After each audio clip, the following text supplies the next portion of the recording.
9, 8, 7, 6, 5, 4, 3, 2, 1.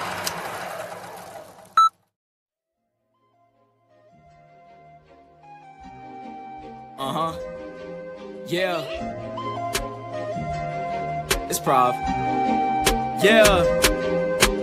Read my mind, baby, can you see the times? I want you to be my wife, baby, please don't waste my time. I got too much work to do, I just wanna be sure of you. We ain't got no perfect views, but what works for me would work for you. Tell me, would you work for me? Serve God like you serving me. Yes, I'll lead you with certainty, provide for you eternally. To protect you, I'll get out and cock that grip. Bullets take off like a rocket ship, need you passenger side of my cockpit. Rising above this nonsense, we ain't got no sense of time. Lose yourself inside of mine, introspective or collected. Girl, I could be your prized possession.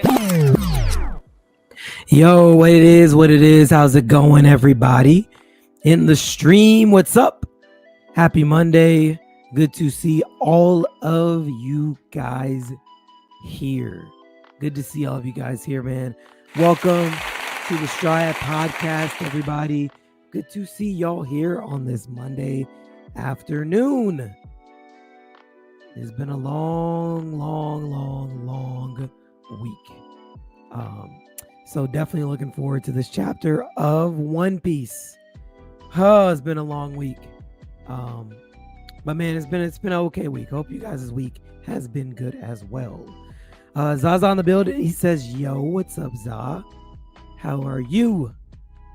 Blue says, howdy. It's a Texas term, Blue. You're not in Texas. So it's weird seeing someone that's not from Texas say howdy. How's it going, Blue? Good to see you. Bougie, what's up? What's up to my Instagram people as well? How are you guys doing over there? Bougie says, what's good? Not much. I am great. Nika in the building says, yo, what's up, Nika? How are you? My friend. Strawberry says, hey, what's up, Strawberry? Always nice having you here, my friend. What's up?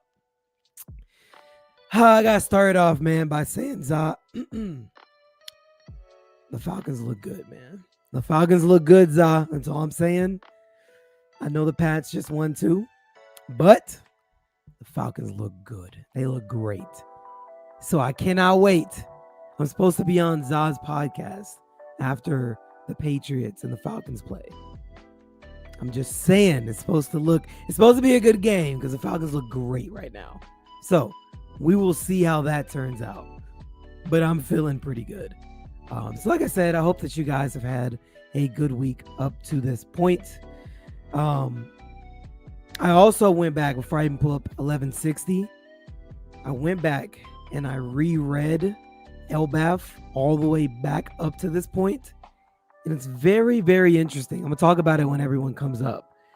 But there was a lot of interesting things that I guess Oda had dropped in to the beginning early chapters. And now we know more about like Elbaf lore and just lore in general.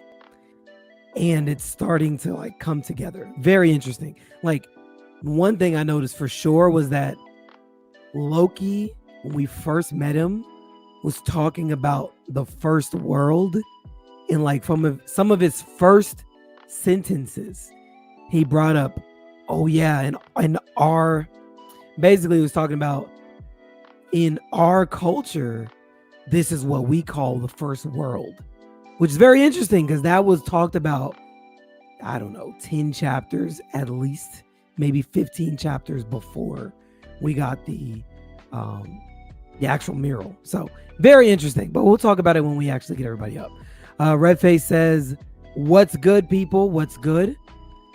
Captain Nika says, I'm supposed to be on Ego's podcast when Blue Lock beats Nigeria. Okay. For sure. Okay. I don't know anything about Blue. Well, I know Blue Lock is the soccer anime. I haven't watched it yet, so hey, I don't know. Blue says, como se, como sa. Say como sa. There we go. Got it. Blue said, you're very dedicated. Rereading all of Elbaf again is amazing work. Yeah, I'm not gonna lie, rereading the intro to Elbaf, putting into perspective like how good Elbaf is in general, like with the road stuff. I'm not gonna lie, it was kind of hard to get through because like, okay, like the intro initially hit hard for me, right? But it don't hit the same when you know what's coming in the chapter. I can't say the same thing for every other arc. Like Whole Cake's intro, meeting Reiju, that's still a good intro. Like even Elbaf's, even Egghead's, very good intro as well. Elbaf's, like until they get out of the road room. When they get out of his room, and then we start to see like Okay, they're drawing the rainbow with the sunstone embers, and I like all that stuff. But before that, yeah, you can mess with that. You can mess with all that. Nigga says, Blue, I'm doing the same after this flashback. For sure. For sure, man. I'm telling you, there's a lot of stuff that knowing what you know now, it's like, wait a minute. Oda just put it in our face. Pause. He put it in our face like, hey, this is important. But we ain't know what we was talking about. So, okay. Zach Super said One Piece is mid. Radiant is better. I'm gonna humor you. I'm gonna assume this is Rage Bay, which is fine, but I don't know anything about Radiant. So before I pull this chapter up, I'm gonna take the time to Google what it is that you're even talking about. He said this isn't Rage Bay. Okay. That's a trash take. Again, before you know me enough now that I'm not even gonna sit here and just throw it away. I don't know anything about it. So I'm gonna just take the 2 minutes that it's gonna take me to just see what Radiant is. The manga of Radiant is better. Rife says, who is Radiant? Radiant is an anime about magic. Okay. He said, take your time, but okay. Let's see. Radiant. Okay. Let me see. How long is this? I don't even know why I'm doing this. The anime is a best adaptation. You know what? Just to humor you, because I don't want to just throw it away. He said he talking trash. I'm going to at least humor him and just see. Okay. Men say it's a bad adaptation. Well, I just want to see what the concept of the show is. Because if you're saying One Piece is mid and Radiant's better, which my boy Nika's saying that's a terrible take. And I believe it has to be terrible because we all know I've never heard of Radiant. I bet my straw hat on that. God. Okay. Well, this is what we're gonna do. I'm gonna humor Zach. Okay. I just want to know what this is even about. This is the season 1 trailer of Radiant. Okay. You can't humor the truth. Okay. Well, let's see.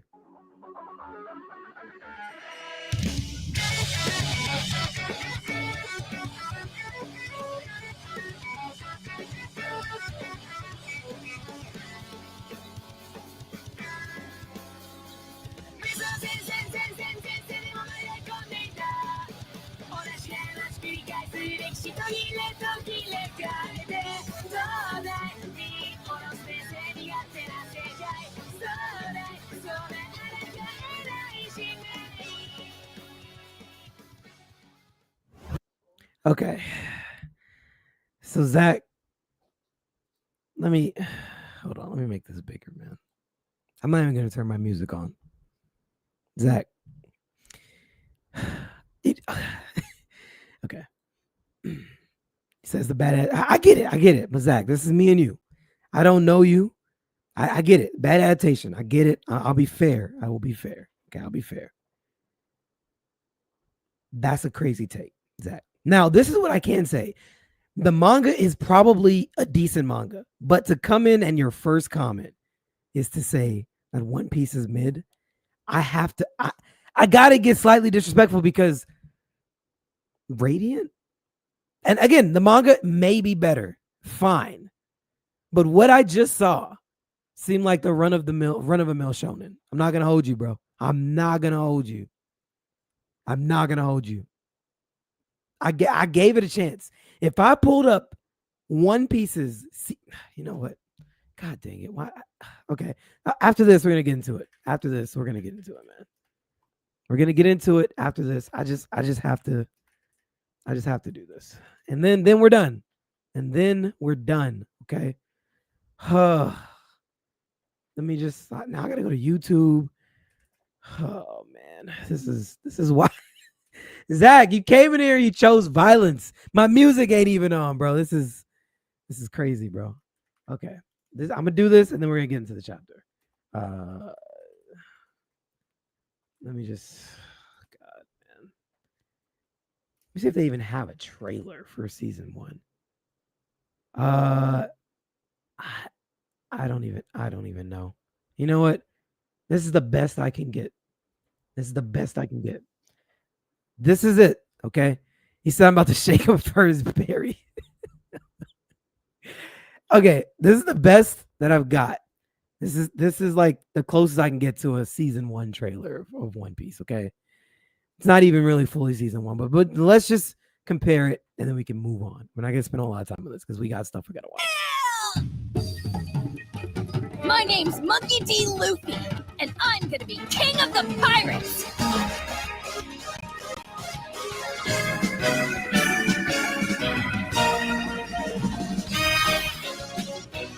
Hey, wait! We're not gonna... You bet we are! I'd rather die than give up. Our real fight is starting now!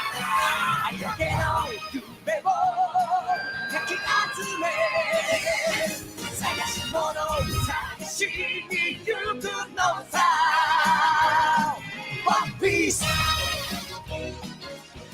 Somewhere out there, the One Piece is waiting, and we're gonna find it! Beneath this calm exterior lies the abject terror of a coward. You gotta be kidding. At last, our pirate crew finally set sail! I'm looking forward to this! We are... Okay. Let's I'm not even gonna comment on it. I'm super okay. Hey. Zach needs friends like Strucker. He does, Zach. You know what, Zach? Do me a favor, okay? I know you say you don't like One Piece. Can you just stick around and we're gonna read chapter 1160? Okay. I expect a better from. We're gonna read a chapter 1160, okay? Since you're a manga reader, okay? Just stick around and just read along with us for chapter 1160. It's not a long chapter. If you truly still don't like One Piece after this chapter, then so be it, man. It's just not for you. It's just not for you, man. It's just not for you. But I humored you and I looked up Radiant. Just stick around and read the chapter. That's it. You can leave and never come back if you'd like, but just hang out. He said Radiant hours, but okay, we're good. Let me get the music back on and let's get into the chapter, man. Because my boy Nika is sorry, bro. Call Nika. We good. Okay. Let's just get into the chapter, man. Hang out, Zach. Just hold on, bro. I got the chapter right here, man. Got the chapter right here. Wow. What a wow. This panel is better. Okay, God dang it, Zach. What is this? What are you showing me? Zach, I'm gonna pull that up after. I'm gonna pull that up after, bro.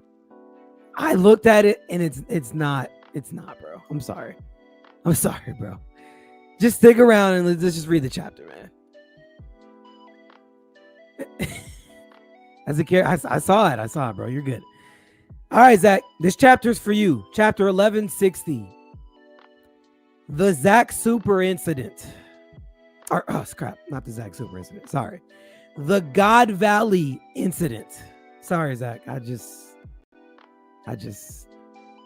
Radiant fans or hackers confirmed. Oh, you're kidding. No. Okay, no. I'm not biased, bro. It's okay. I never said that I only like One Piece. I like a lot of anime. I'm just telling. Look. You know what? You got it, bro. The Zack Super 10 Incident, chapter 1160, Ogre Child Yamato's Golden Harvest Surrogate Pilgrimage, volume 42, the Shrine to Odin and his companions, overlooking the flower capital. Zach, you're funny, bro. You're funny. Oh man. Okay. I gotta lock in because I'm gonna see these comments moving. I'm gonna be distracted. Okay. Oh man, wow. What an intro to this pod it's been already. Okay. Cool. So this is after we noticed that our boy Moria is a Kosugi. Got it. And she's right next to the shrine. Cool. Okay. Feast your eyes upon the Davy clan, the most hated of people. You can go back generations and you'll never find a single person who loved your kind. You're just more buccaneers, aren't you? Shun them, isolate them. Their lives pose a danger to us all. Wow. Not so fast, folks. Don't throw anything yet. If we can wipe them out once and for all, this is a blessed day. Wow. That's crazy. So the Davy, okay. I can dig it. Just like the Buccaneers, like they said. Okay. I got it. Hey, no knives, my friends. If they die, that's a penalty on you. Okay, so we got Blackbeard there, obviously. Teach. Segregate them. Holy. And this is, by the way, who Garp came to God Valley to save? Crazy, bro. He said pretty. You're funny, Zach. You did well to find them, Garling. It was simply an act of fate. Okay, so then we got the confirmation now, like Nika was spitting, that this is the reason that they wanted to come here. Because they found that the Davy clan was on this island. Got it. Now, let's introduce the favorites to win the individual competition. I guess I should be zooming in, sorry. I'll be dead soon. Please take my boys to someone kind-hearted to raise them into men. Just don't let him have them. Okay. So now we know Dragon was talking to Shanks' mother. Got it. I believe. She said boys. So this should be Shanks' mother. Shoot. Let me zoom out. There we go. Okay. I don't know who you are, but I want to save your kids. If I don't do something, I'm going to collapse under the weight of it all. We've already introduced the 13 super rare rabbits. They're worth 10,000 points each. In addition, there are 150 rare rabbits. The hunt will begin in 1 hour. All you rabbits better start running. Is he serious? Are they really going to start killing us? Yes, unfortunately, they are. Okay, so the games have begun. Blue said, oh, what's up, Fooly in the building? What's going on, Fooly?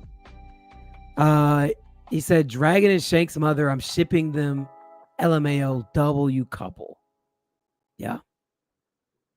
Could it be? Nah, I'm about to start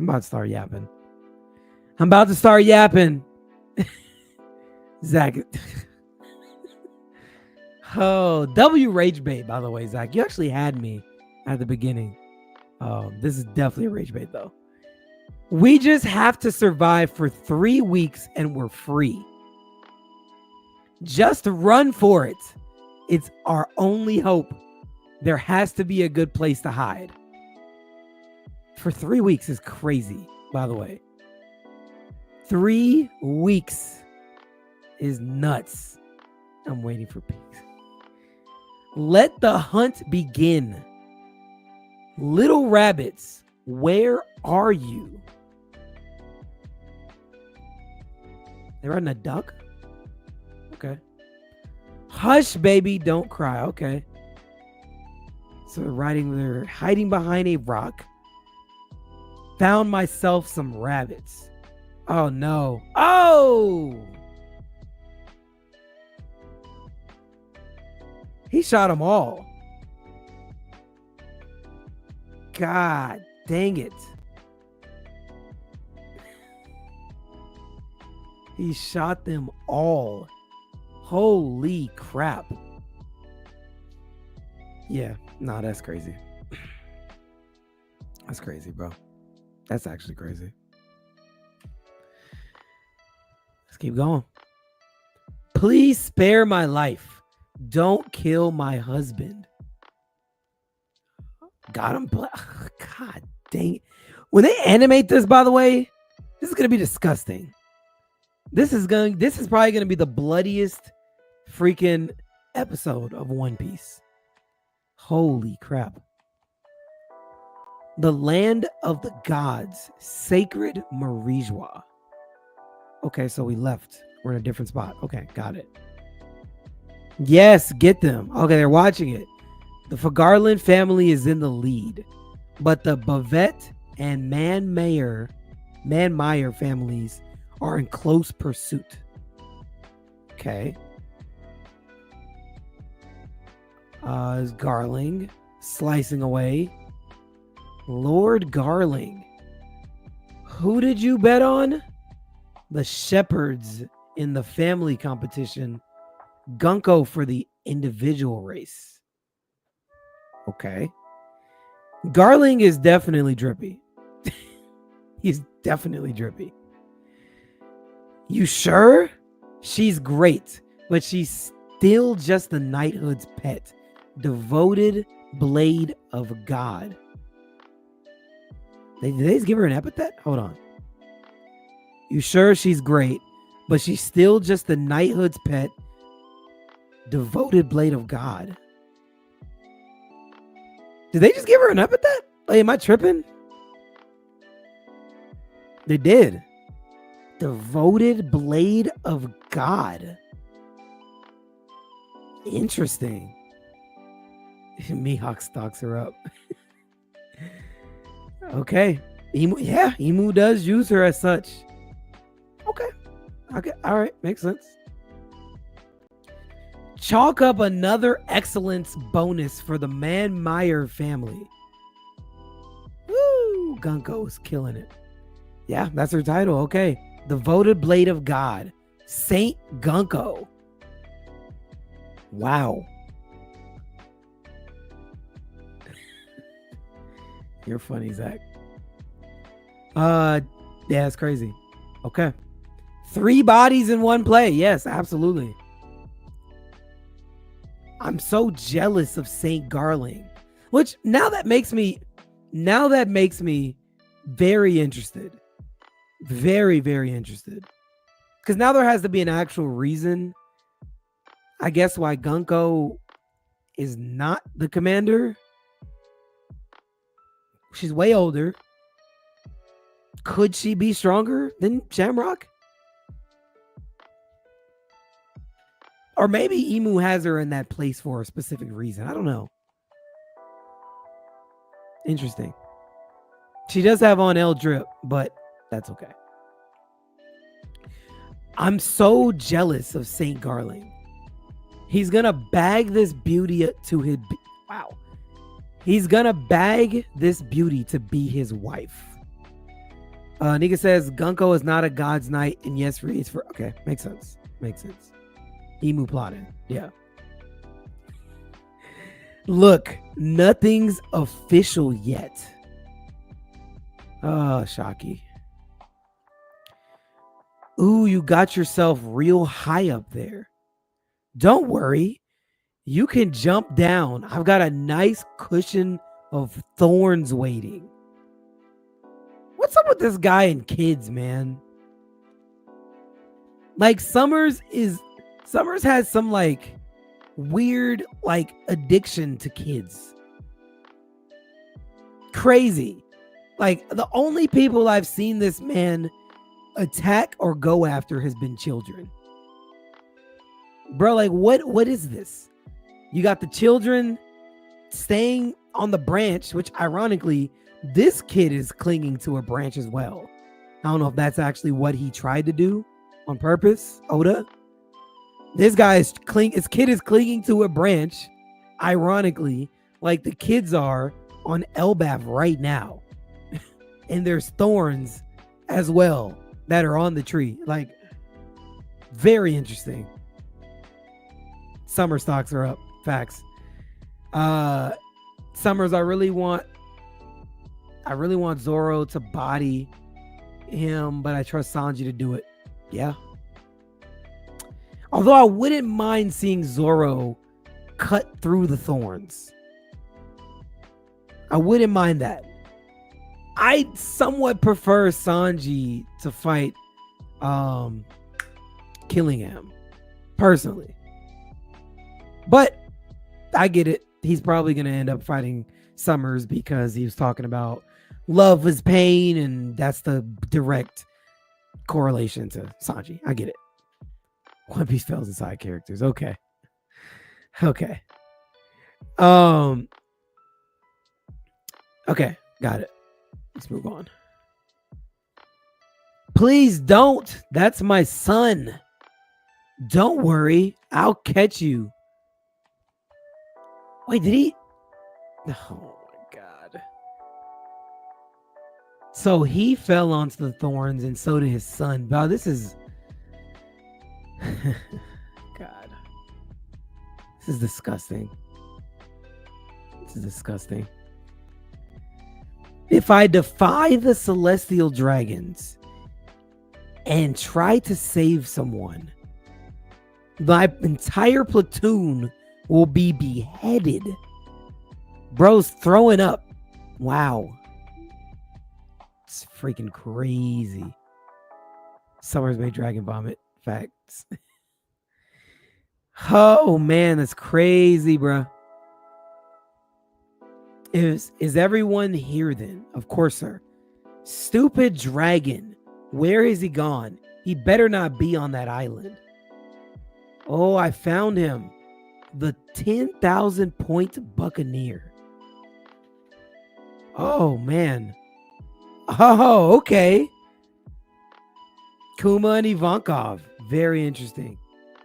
Don't waste your time dreaming of salvation from this sick game. We have to escape the game itself. Didn't we see them have this conversation like a while ago? So this is us seeing the other side of the conversation where a celestial dragon is about to actually shoot them. Whew. Okay. Let's get off of God Valley together. They've still got hope. Get a taste of my killer 10-shot rifle. So, what does Dragon do? Okay, so the bullet gets shot. Oh, I've really done it now. Oh, Dragon shoots the celestial dragon. Am I tripping?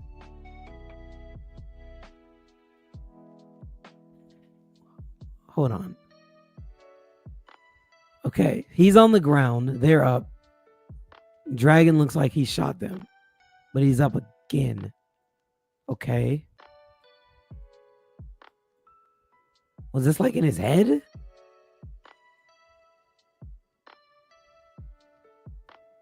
I guess that must have been in his head. Interesting. Dragon shot him, but it's a tranquil. Ah, got it. Got it. He's sleep. Okay, he's sleeping. Got it. Appreciate it, Nika. Appreciate it. Tranquilizer, sleeping. This is his dream. Got it. Got it. Got it. Got it. Okay. Which, by the way, this is a very interesting parallel to Luffy, which he didn't punch him yet. I do think a punch to the Celestial Dragon is coming, but he was told to not do it and had to end up taking down a Celestial Dragon. Very interesting. Parallel to his son. Huh? To the east of the island. What is it? It's the Rocks Pirates. And not just them. There are all kinds of pirate crews pulling up. Dragon at 17 shoots a Celestial Dragon. Luffy at 17 punches a Celestial Dragon. That's facts. That is facts. Ooh.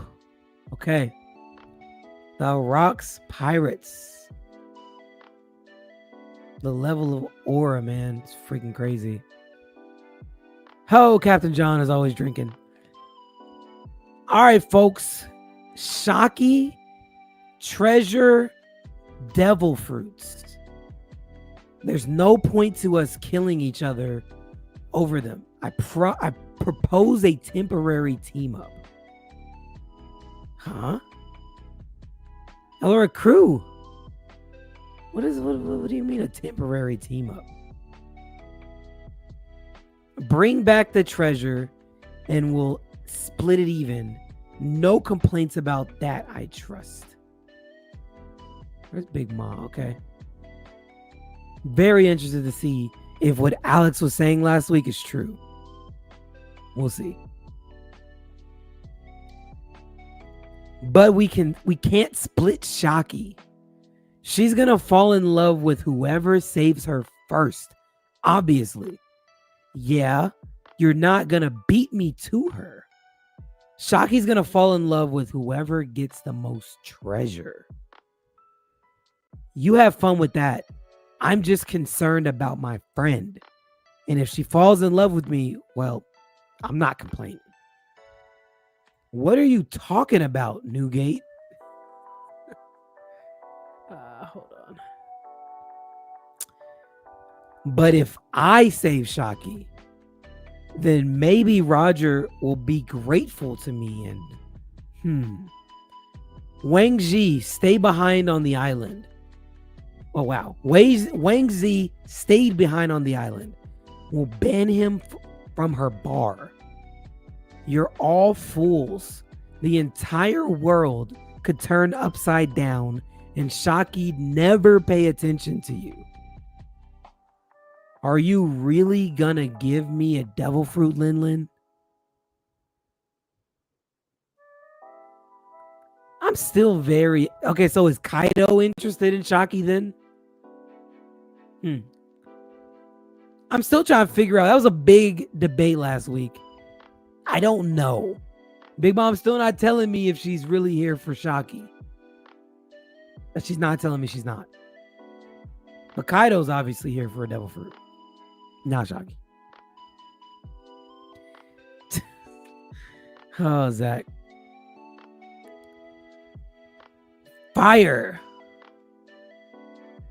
He said Whitebeard is a I was going to say Tsunade. That's not what you said. Is a Tsundere. Tsundere. He acts like he doesn't like Shocky. Like everyone else, but he clearly loves her. Got it. Tracking. See, Lin Lin is Kaido's big brother, for real. And Nori, Alex agreed with me Bro, see, okay, Alex. Oh, Alex, bro. Alex. Just be rage baiting. You did not spell it wrong. I just don't know how to pronounce the word. You probably spelled it right though. I just don't know how to pronounce the word that you're spelling. So yeah. But you're probably right. It's probably me because I just can't read. Ignore them. Charge through. Look out. You're wasting your time, Navy. Follow my lead, Rocks Pirates. Oh, okay. So they come in crashing down. Oh, crap. Hold on. Oh, no. Pirates. Pirates have arrived. What are you doing, Navy? If a single hair on our heads is must, you'll all be hanged from the neck. Urgent report. Attention needed on the western coast. It's the Roger Pirates. Are you boys staying quiet? It's a miracle. Which, this is so interesting, man. Like, it makes me wonder even deeper what exactly Dragon knew about the God's Knights, being that he was one of the first people. Let me turn the music down. Being that he was one of the first people to actually bring up, like, yo, the God's Knights exist in this story. And also, he obviously knows Shanks has a brother. And he might know that Shanks and Shamrock are related to Garling. So it's like interesting. It also makes me wonder if Shanks has any kind of like connection as far as like friend wise to Dragon. Very like interesting how that could all be played out with him saving them here. Move all the celestial dragons to the center of the island. They mustn't be harmed under any circumstances. What's happening? It's like the end of the world. First Rocks, now Roger. The Roger pirates have landed. Okay. Oh, Roger pirates. More aura. More aura. Dragon is running in the direction Roger pirates. Roger's running in the direction of the Roger pirates docked. Don't sleep. Okay. Okay. I'm tracking. I'm gonna go rescue Shocky. None of you. Oh shoot. Oh wait, shout out to Wayne. Gifted subs. Oh, you start a hype train too? Hey, shout out to you, Wayne. Appreciate the gifted side. I didn't even see it on where I'm looking. Wayne is definitely the GOAT. Shout out to you. Hey, and Zach, you got a sub out of it. Oh, Zach. Okay, see, Zach, you might be linked here now, Zach. You might be linked. You might have to be a One Piece fan now, Zach. You might have to be. That's wild, bro. Appreciate the sub, the gifted subs. Wow. Like, the irony. It literally could have went to anybody and it went to Zach. No, Zach, you now you have to drop a follow, Zach. Now you have to. And you might have to just stick around for the stream because that's insane that you got that. The irony of this whole thing. This is a great stream already. Zach trolled his way into a free sub. It's crazy. I'll think about it. Okay. As long as you think about it, man. As long as you think about it.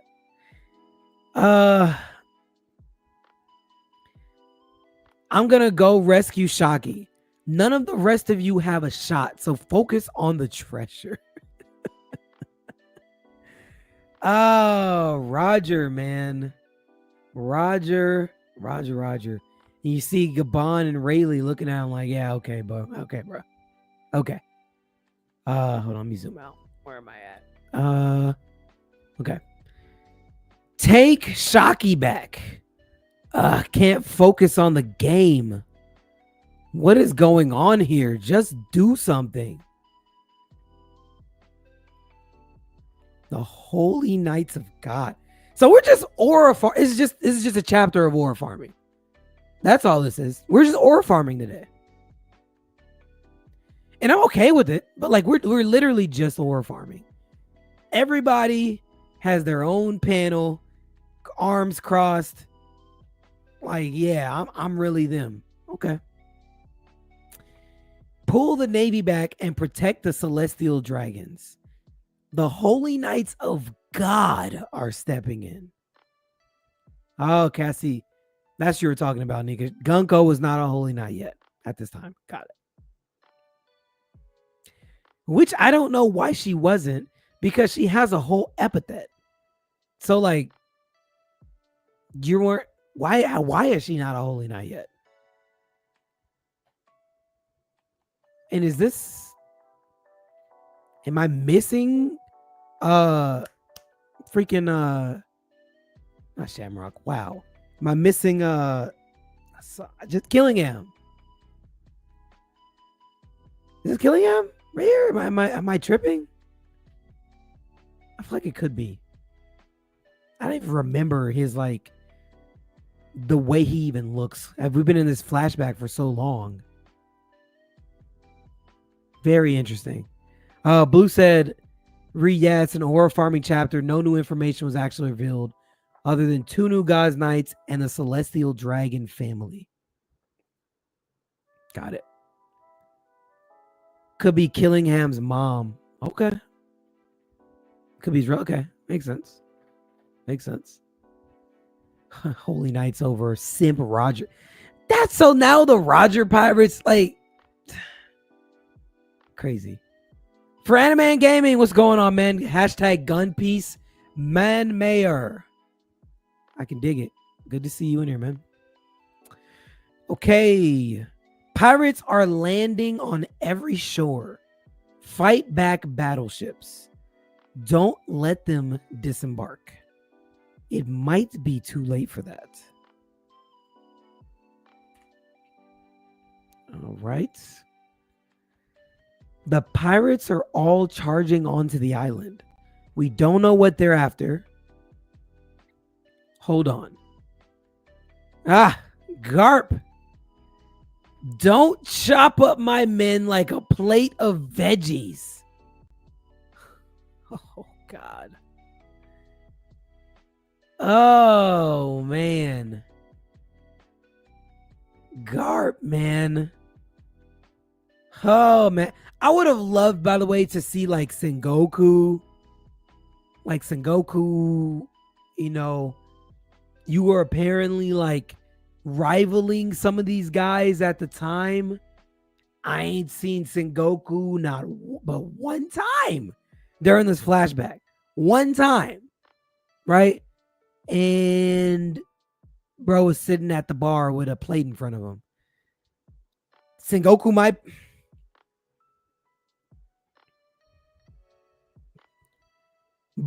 Bum Goku wasn't here. He's all propaganda. I look, all I'm saying is Garp got the phone call. Yo, you need to pull up. Didn't Sengoku not get the phone call? And if he see, there's 2 ways that could go, right? Did Sengoku get the phone call? If it's yes, why didn't you pull up? Are you scared? Are you not strong enough? If it's no, why didn't you get the phone call? Are you scared? Are you not strong enough? I mean, again, there's really no excuse for you not being here. There's just not. And you better not. Oh, Bogart. I was just about to say Bogart.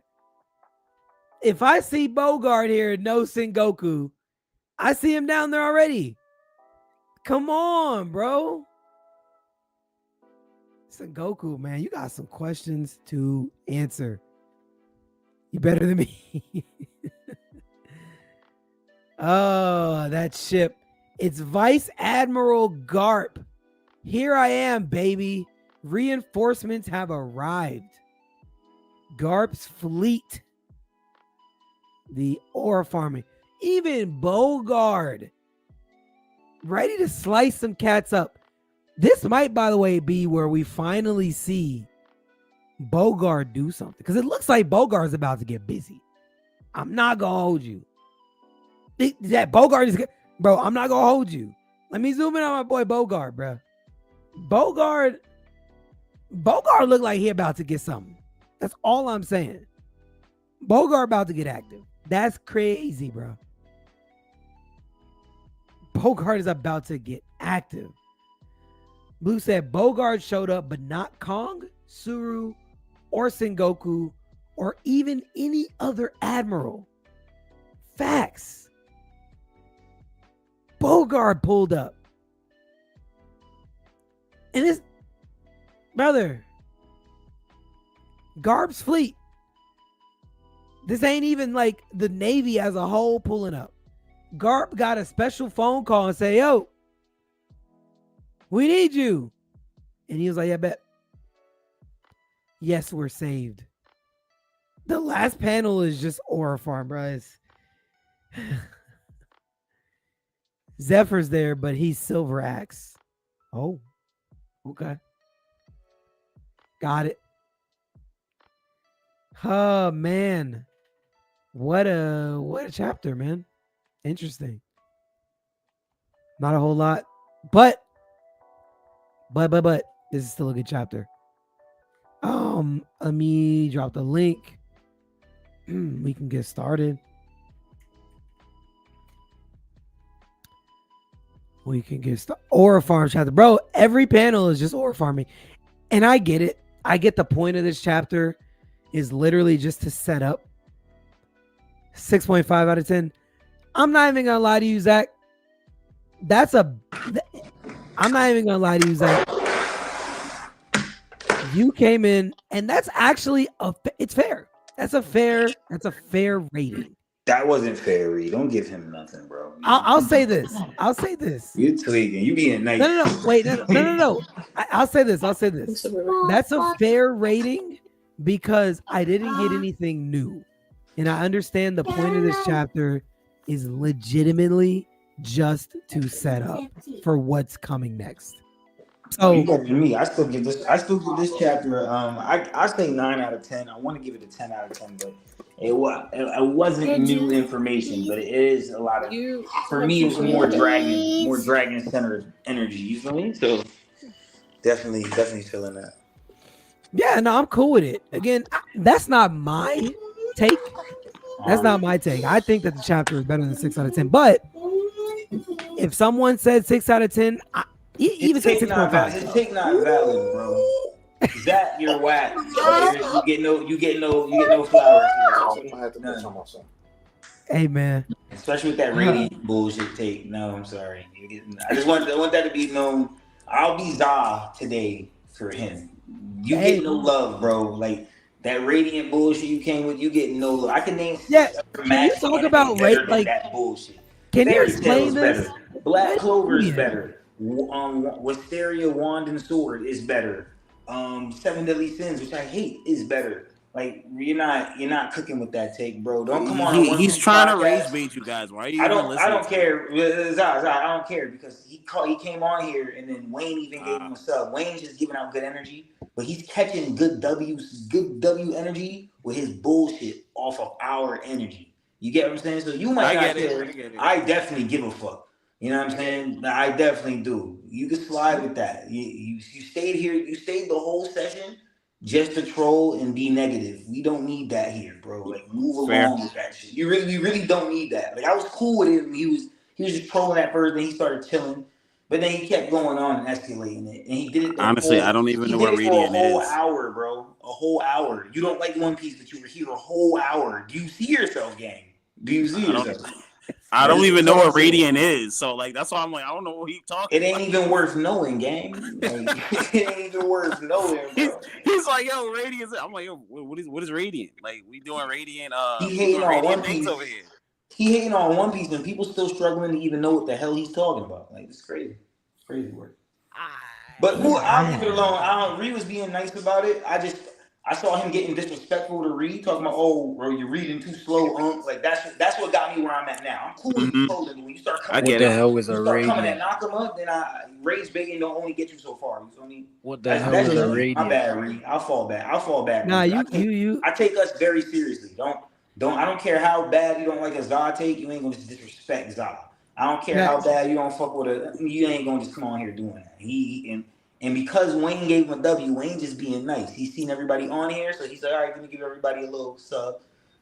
He caught a sub, you know what I mean? And I'm like, you lucky I can't snatch that shit out your hand. Dude. That's how I feel. You lucky, bro. You lucky I can't snatch that shit from you. That's all I say. The crazy part is I thought only people who followed the page would get subs. I didn't know that like gifted subs just went to anybody that was like in the chat currently or just I follow the page ever. That's a new one for me.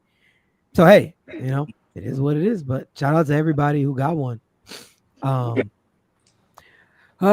Okay. Before we actually get into the chapter, some more dragon. Like I know, Zah. I know. Just a quick note about dragon. I went back in Logtown.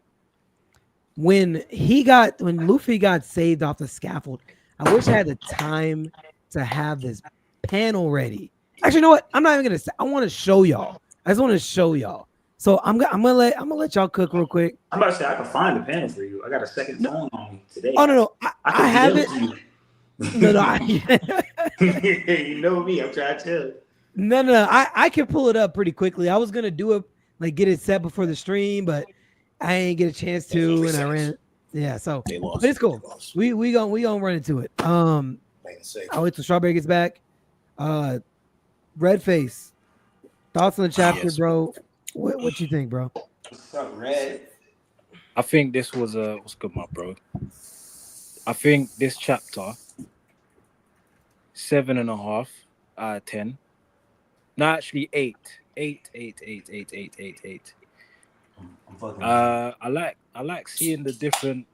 You know, what was the special that they did for One Piece, and you saw the perspective of like the regular people when the Sabaody incident happened. Oh, the fan letter. Yeah, this chapter kind of felt like that.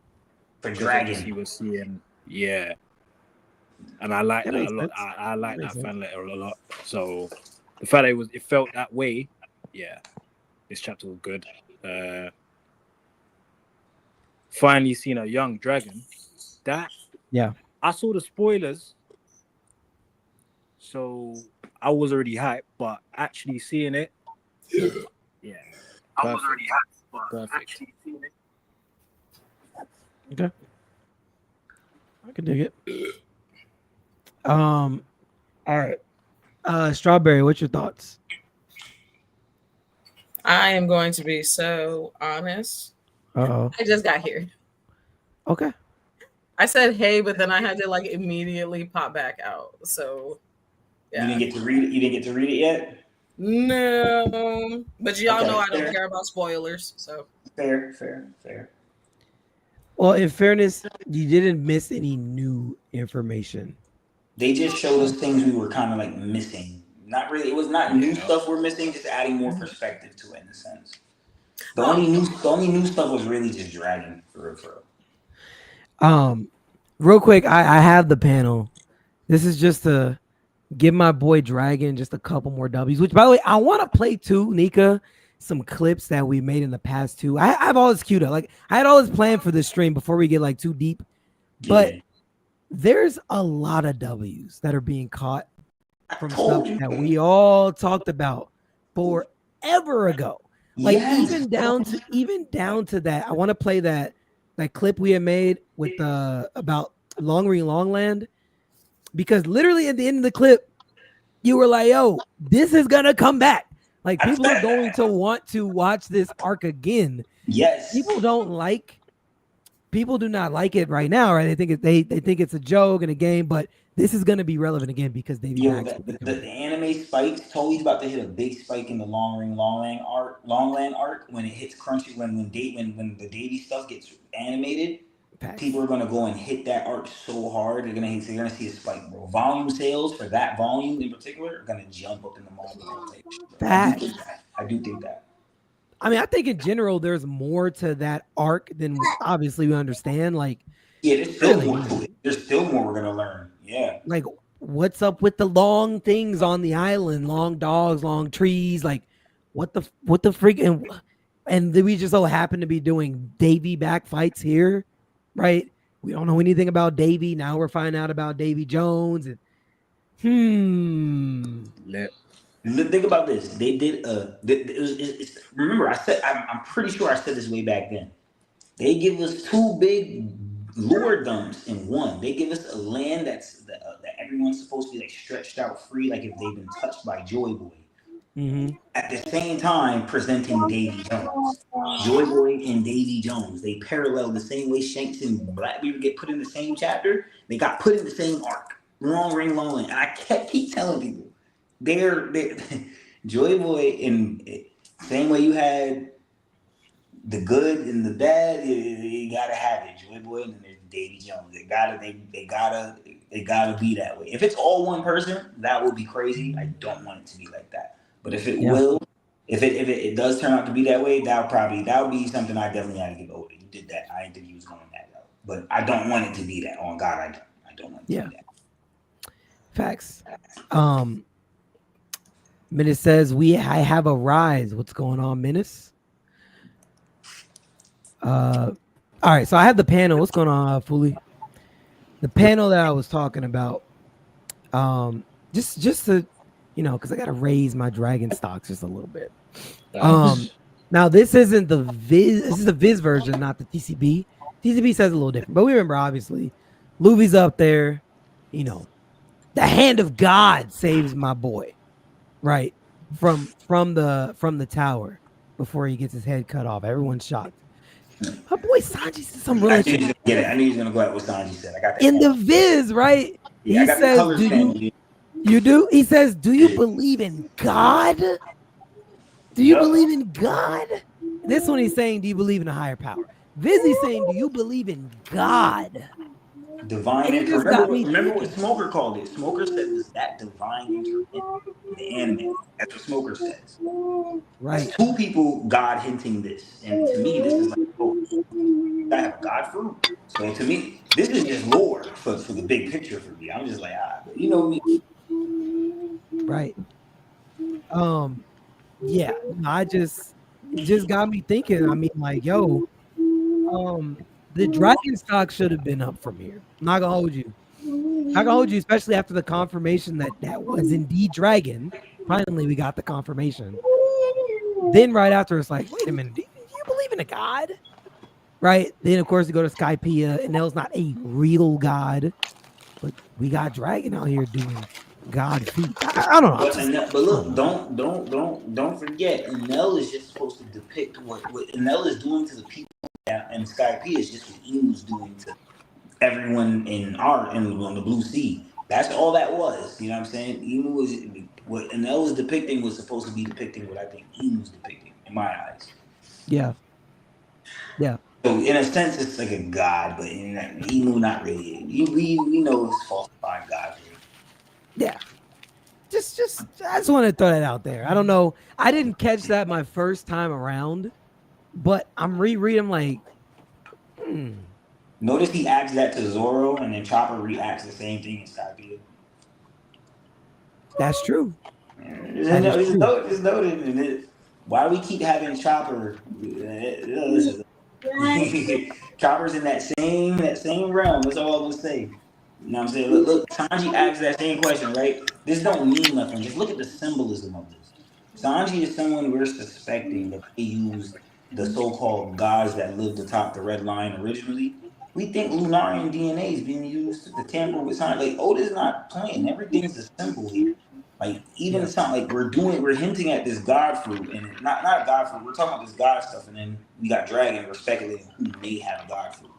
Even Chopper's saying this whole thing about God. Then we get to Fishman Island where he's like, "Oh, hope people don't come after my fruit." Usopp's like, "Nobody coming after your fruit." But we know anything Usopp says, you gotta flip that. Mm-hmm. So to me, there's something deeper with Chopper. He's the only human fruit without a model. Does he have a god fruit? Oda's playing with this. He's putting all this stuff here bit by bit on purpose. Like the symbolism of everything is just ridiculous. It's ridiculous. Facts. Okay, I can dig it. Hold on, let me read this. Zozo on YouTube says One Piece is the story of black people. We've been hundreds of thousands of years. Everybody else popped up 6,000 to 7,000 years ago. He getting deep, but yeah. Is he spitting? I must have went over my head. He getting deep, but yeah. The problem that's going on with the fishermen is happening to us as well. The problem is with it, not us, but it's happening to the people in real life in One Piece as well. It's just done at a more extreme rate with the fishermen. You know what I'm saying? They're still subjugating the humans. They're still slaves. Humans are still slaves. They're still being used as tools. Like, all the same stuff is happening to everyone. The Fisher Tiger part was just like someone trying to Martin Luther King it. When like that Fisher Tiger was basically the rocks for the fishermen. You get what I'm saying? Yeah. That's basically all it is. It's the same One Piece. You get everything you need from One Piece just by watching the East Blue Saga. Every arc after that just emphasizes on the core that One Piece already is. You know what I mean? So like, what's the first thing? What did Arlong do? Kept Nani's a slave. Flipped it on its head. It's all the same shit. Same symbol. All this shit's still the same. G. Which, by the way, I'm still being told that Arlong is not bad. Like, I just wanted to throw that out there. Like, I'm still being told that he's not. I'm even being told he's not bad. I'm being told again there's no good celestial dragons, and I'm being told freaking what's his name from Wano is good too. Blue just said so the celestial dragons are doing nothing wrong. If you read your comments, bro. So, who says celestial dragons doing nothing wrong? Blue's just being blue though. You know? Okay, hey man. All that to say, people are just being ignorant. Yeah. I do think that. Got it. I think rage baiting is at an all-time high nowadays. Maybe, man. Yep. Then it says Emu is just Enel and Dofi mixed together. Yeah, because Dolphy did the same. Dolphy did that to Dressrosa. He did the Emu play. That's what Dolphy did. He started a whole hunting game. It's literally what he did. At this age, in this timeline, Doflamingo, he might be on the island. He's 3 years old right now. He should be 3 years old right now within the timeline. I'm not mistaken. Valid. Blue had an interesting comment. Zoro is so weird. So being an atheist that believes in heaven and hell. I think what Zoro believes in himself. That's what it is. It's not. I think he is atheist. I do think that. He's totally atheist. I think you know what's crazy about it, because I still think I don't even think he's atheist. I think I changed my words around. I think he believes in a higher power. He just doesn't believe. He doesn't believe to rely on that higher power. He's supposed to. It's like, okay, I got a homeboy, and he told me one time, like, 'cause I asked him, like, yo, do you pray? Because he every now and again you hear him talk about the Bible, but he's not big on it. But when he talk about the Bible, he's really on point. Like, he knows the Bible like I know One Piece. Like, he'll know the scripture, he'll know exactly where he's pulling it from, all that, like a panel. Like, I'm like, I bet, but he ain't big on it, and his whole thing is like. He prayed. He regular prayed to keep strong. He says he naturally does all things through God, but it's more so like I believe in myself, and God. I know God believes in me, so I'm gonna do what I can do. I only go to pray to God when I feel like I can't handle it. Yeah. And I was like, oh, and it's crazy. It made me think of a song where I heard it was a trap dude saying that. He was like, yo, I only come to you when I feel like I can't do it, and I was like, it made me just think back to that. I was like, oh, okay, that's a different perspective. That's what I could say about it. It's a different perspective. Interesting. Yeah, I think that's what Zoro's on. That's what I personally think Zoro's doing. Yeah, I think Zoro definitely is like a person who's just like I think the Bible saying it's like God helps those that help themselves. So Zoro very much believes I have to get out the mud myself before yeah. Yeah, like Zoro says, if I wasn't meant to go to, if I die here, it meant that I was never meant. It means that I was never meant to go this far. Like, he believes in fate. With him saying that, it lets you know he believes in certain shit. You get what I'm saying? Because that tells me he believes he's destined for great things. But if I'm stumped with a roadblock like this, no matter what the roadblock is, it's Kuma, Warlord. I'm just, you know what I mean? I'm not supposed to be fighting this fight, but if I die here, it just means we ain't, you know what I mean? He don't know the future, but he just know I'm gonna believe in myself to the very end, and that's what he did. Look where he at now. Any other crew you put in their face, they would have just gave up immediately. Like, you know what, take my captain head, or they wouldn't even been able to say nothing happened. They would have been dead off that. You know what I'm saying? So you gotta believe in yourself, that grit. Very interesting. Okay. Yeah, I don't know. I also never thought about it, but Collier's, yeah. So then that he'd have to believe in hell, though. He's the king of hell. He's the king of hell. Yeah. Like I said, I think he believes in the full concept.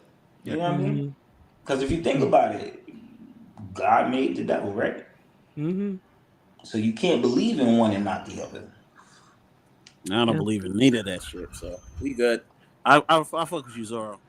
See what you're saying. Yeah, you know what I mean? Okay. Shit is ridiculous. Blue says, think about it, Ree. If a group of people Are brainwashed to commit atrocities? Are they really at fault? Are they really at fault? Yes. Yeah, man. I mean, I think so. If you're doing the same thing that was done to you, and you know it was bad when it was done to you, it's still bad when you do it to somebody else. Like, I don't think there's any way that you can kind of work your way out of that.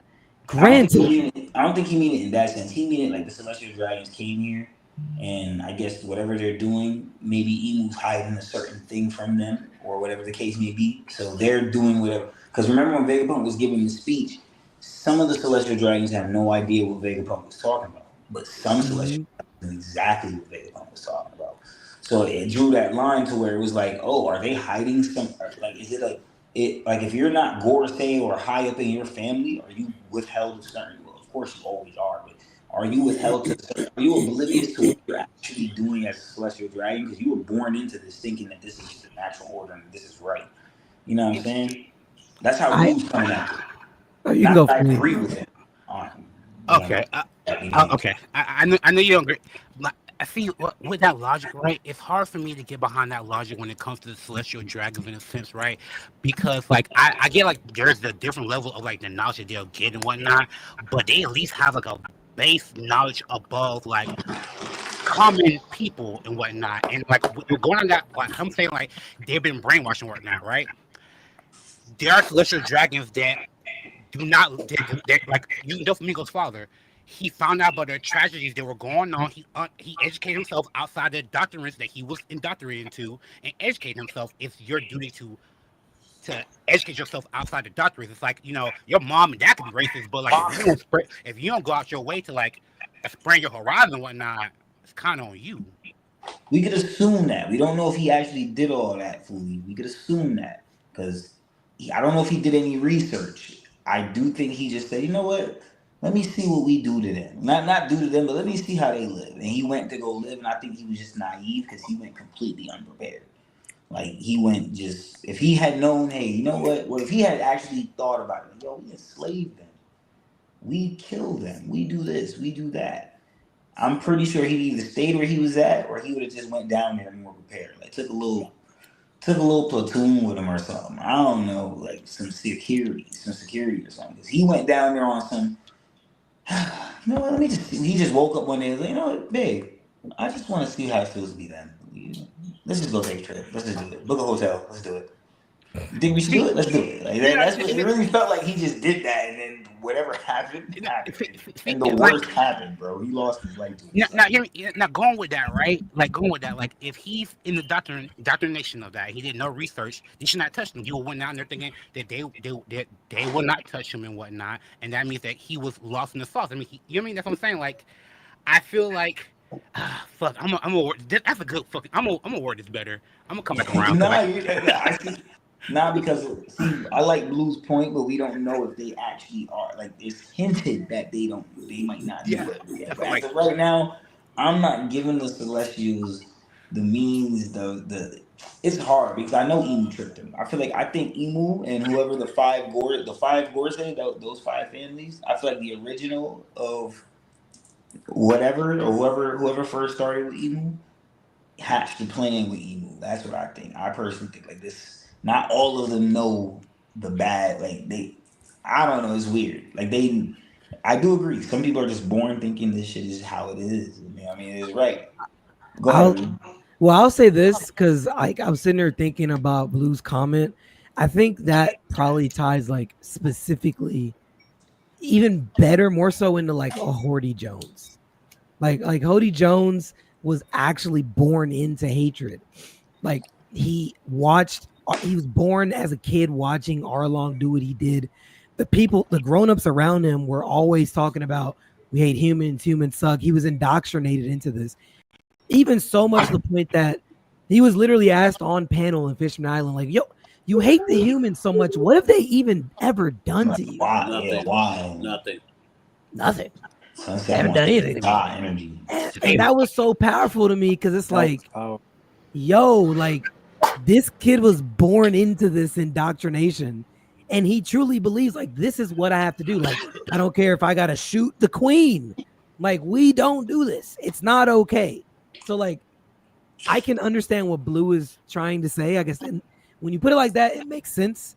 I still don't think it's okay. It's not a good thing. But yeah, being born into that and being surrounded by that, I mean, you could real life parallel that too. Like, there's a lot of people that grew up abused, like even women not understanding how to be loved or how to show love because they never received love by a father, by a mother. This is what they always expected. Like, this is what love is. That's why they might be in abusive relationships. Like, hey, I saw my dad do this to my mom and no man ever loved me. I know that. You get where I'm going with this. So yeah, I get it. When you're indoctrinated into something, this is what you believe is right. And it's not. That's all I'm saying. Either way, we can keep it pushing. What did I just pop in listening to just now? Ridiculousness. Oh, you missed the whole thing? Not all of it. I got bits and pieces, but I was sitting here reading the chapter. So we were responding to Blue's comment about, he said, if a group of people are brainwashed to commit atrocities, are they really at fault? Because he said the celestial dragons are. The original comment was the celestial dragon. He doesn't think the celestial dragons are doing any wrong. That was the original comment. Wrong. Okay, what if someone's brainwashed to do Wrong. good all the time? What'd you What say, if someone's Redface? brainwashed to do good? What if someone is brainwashed to do good? That's still That's brainwashing. very- They're evil. They're evil. Right, it's still brainwashing. I don't know though, because then now you're getting into like a morality conversation. This Like, get into a morality can conversation. you brainwash someone to be good? Because like you might just be innately good. You know, like I don't know. Like you can, I think you can set someone on a path, but can you brainwash someone to be good though? But that's what Blue. But that's what overall Blue's getting at, and I can only deep dive it because I talk to him all the time, and it's like, okay, going back to Fooley's point, Doflamingo's father. Instinctually, if you're talking instinctively, you could say instinctively it's not in him to just be a dickhead because he eventually woke the fuck up one day. Even though it was the one day I woke up thing, he eventually did wake up and say, yo, let me just see what's going on. Like, he got curious and he was willing to, like, I don't need slaves, let's get rid of it. He was willing to put it all to the side. So you could say instinctively, maybe not all celestial dragons were born to be slave owners and dickheads and this, that, and the third. Maybe they could come from a better place of integrity. We just didn't get to fully see it because there was only one family that did it. And now we have, and it's still one family because the other celestial dragon we seen turn good was Don Quixote Mosgard. You know what I'm saying? Got beat up. That was another Don Quixote. But I say all of that just to finish this with Blue's point. This is the only reason I've been entertaining this is because this dragon shit got me feeling like shit deeper than rap, bro. Like, I'm not gonna lie to you. I wouldn't be surprised if this Don Quixote vibe start rubbing off on some Figarlands, you feel me? Because one of them is already fucking with your boy. So what happened when Shamrock happens to have a little dragon influence that we don't know of? That's what I was thinking. We don't know how deep this gets. There might be some connection, bro. That's like, okay, you got the kids in your arms and you running. Like, what? You gonna tell me that they don't got no connection to dragon as they grow up? Like maybe but that's what I was saying. Like, it's not a coincidence. It's not a coincidence. Dragons out here bringing up the Holy Knights. Granted, yes, he just saw them on God Valley, so he should know about them that way. But what if Shamrock been leaking movements, bro? Like, we don't know. He ain't talk bad about Shanks, man. We really bro, don't spinning. know. Bro, spinning. We've been spitting on this line for a long time. You know what I'm saying? Yeah. And I think it would be very poetic for someone like Garland to have his son be his eye. I do, and in more ways than one too. You know what I'm saying? Yeah. Just going off the whole fact that, yeah. Wait, okay, so let's just throw the craziest scenario out. Do we think that Shamrock could just ultimately be working with the Rev somehow? Is that, I'm just saying it as crazy. That's the craziest thing. I think he could be. Shamrock. He He might be. I hate to say it is the opposite energy of people being like, Shanks is an op and whatnot. It's holding that same energy, but for the brother. And I'm just like, you can kind of see it lining up. So then that would mean that was probably the one who was talking to the Gorsay, who's the real snitch. It was Shanks. I won't go that far already. You keep trying to pull that one back. It was Shanks. It was Shanks. I'm gonna say this now. I'm fully solidified now. It was Shanks. Okay. These Life says if you do something wrong, it doesn't matter the way it happened. It's wrong. I'm not disagreeing. I'm not disagreeing. I fully agree. I just think the consequences matter. Yeah, I agree with that statement, but that's why I think Don Quixote came to that. He was like, "Yo, you know what? Maybe we wild. We don't need slaves." Cut that. What did you say, Redface? I was saying only the consequences of your actions matter. Only the consequences of your actions matter. Because sometimes sorry don't count. Only the consequences of your. I want to agree with you, but I don't know. Maybe it's the way that sounds. It sounds like I don't agree with that. I feel like your actions matter more than the consequences. There's some gray area there. I feel like you can see the gray area there. That's why you don't want to agree to that. Because there is some gray area there. There is. Yeah, there's gray. Well, because like before and after. The before were like you were saying the actions, and then after as in the lesson possibly learned. You know, so. But either way, like I said, no, like watch this. You could have and this is to a lot of dads. If you ever missed your kid's game, you could have missed the kid's game for whatever reason. It could have been a great reason. Point is, you missed your kid's game, and he wanted you to be there. So that's what it mattered. And for him, especially since you said you was gonna be there, that's wrong. My bad, Strawberry. No, I was just saying that I halfway agree with you. Like, yeah, sometimes sorry don't cut it, but for me, this is the way I think. The only reason why I should be hearing sorry is because you did something that you didn't mean or intentionally do. That's the only time I should be hearing some type of apology. If you did it and you knew you were gonna do it and you planned this whole thing out, you're not sorry. You did it. But you're missing the overarching point. Because what if you were taught that what you were doing was good? You know what I'm saying? So the integrity comes into that's where redemption comes in. Because if you really didn't, no matter what you did, if you really didn't feel no way, you wouldn't be trying to redeem yourself. For the fact that you are trying to redeem yourself means that you do. It didn't sit right in your soul for it. Like hot dog. Yeah. So to me, like I said, sometimes it don't count. You don't give a fuck about motherfucking redemption. You don't give a fuck. Sorry, I said sometimes sorry don't cut it.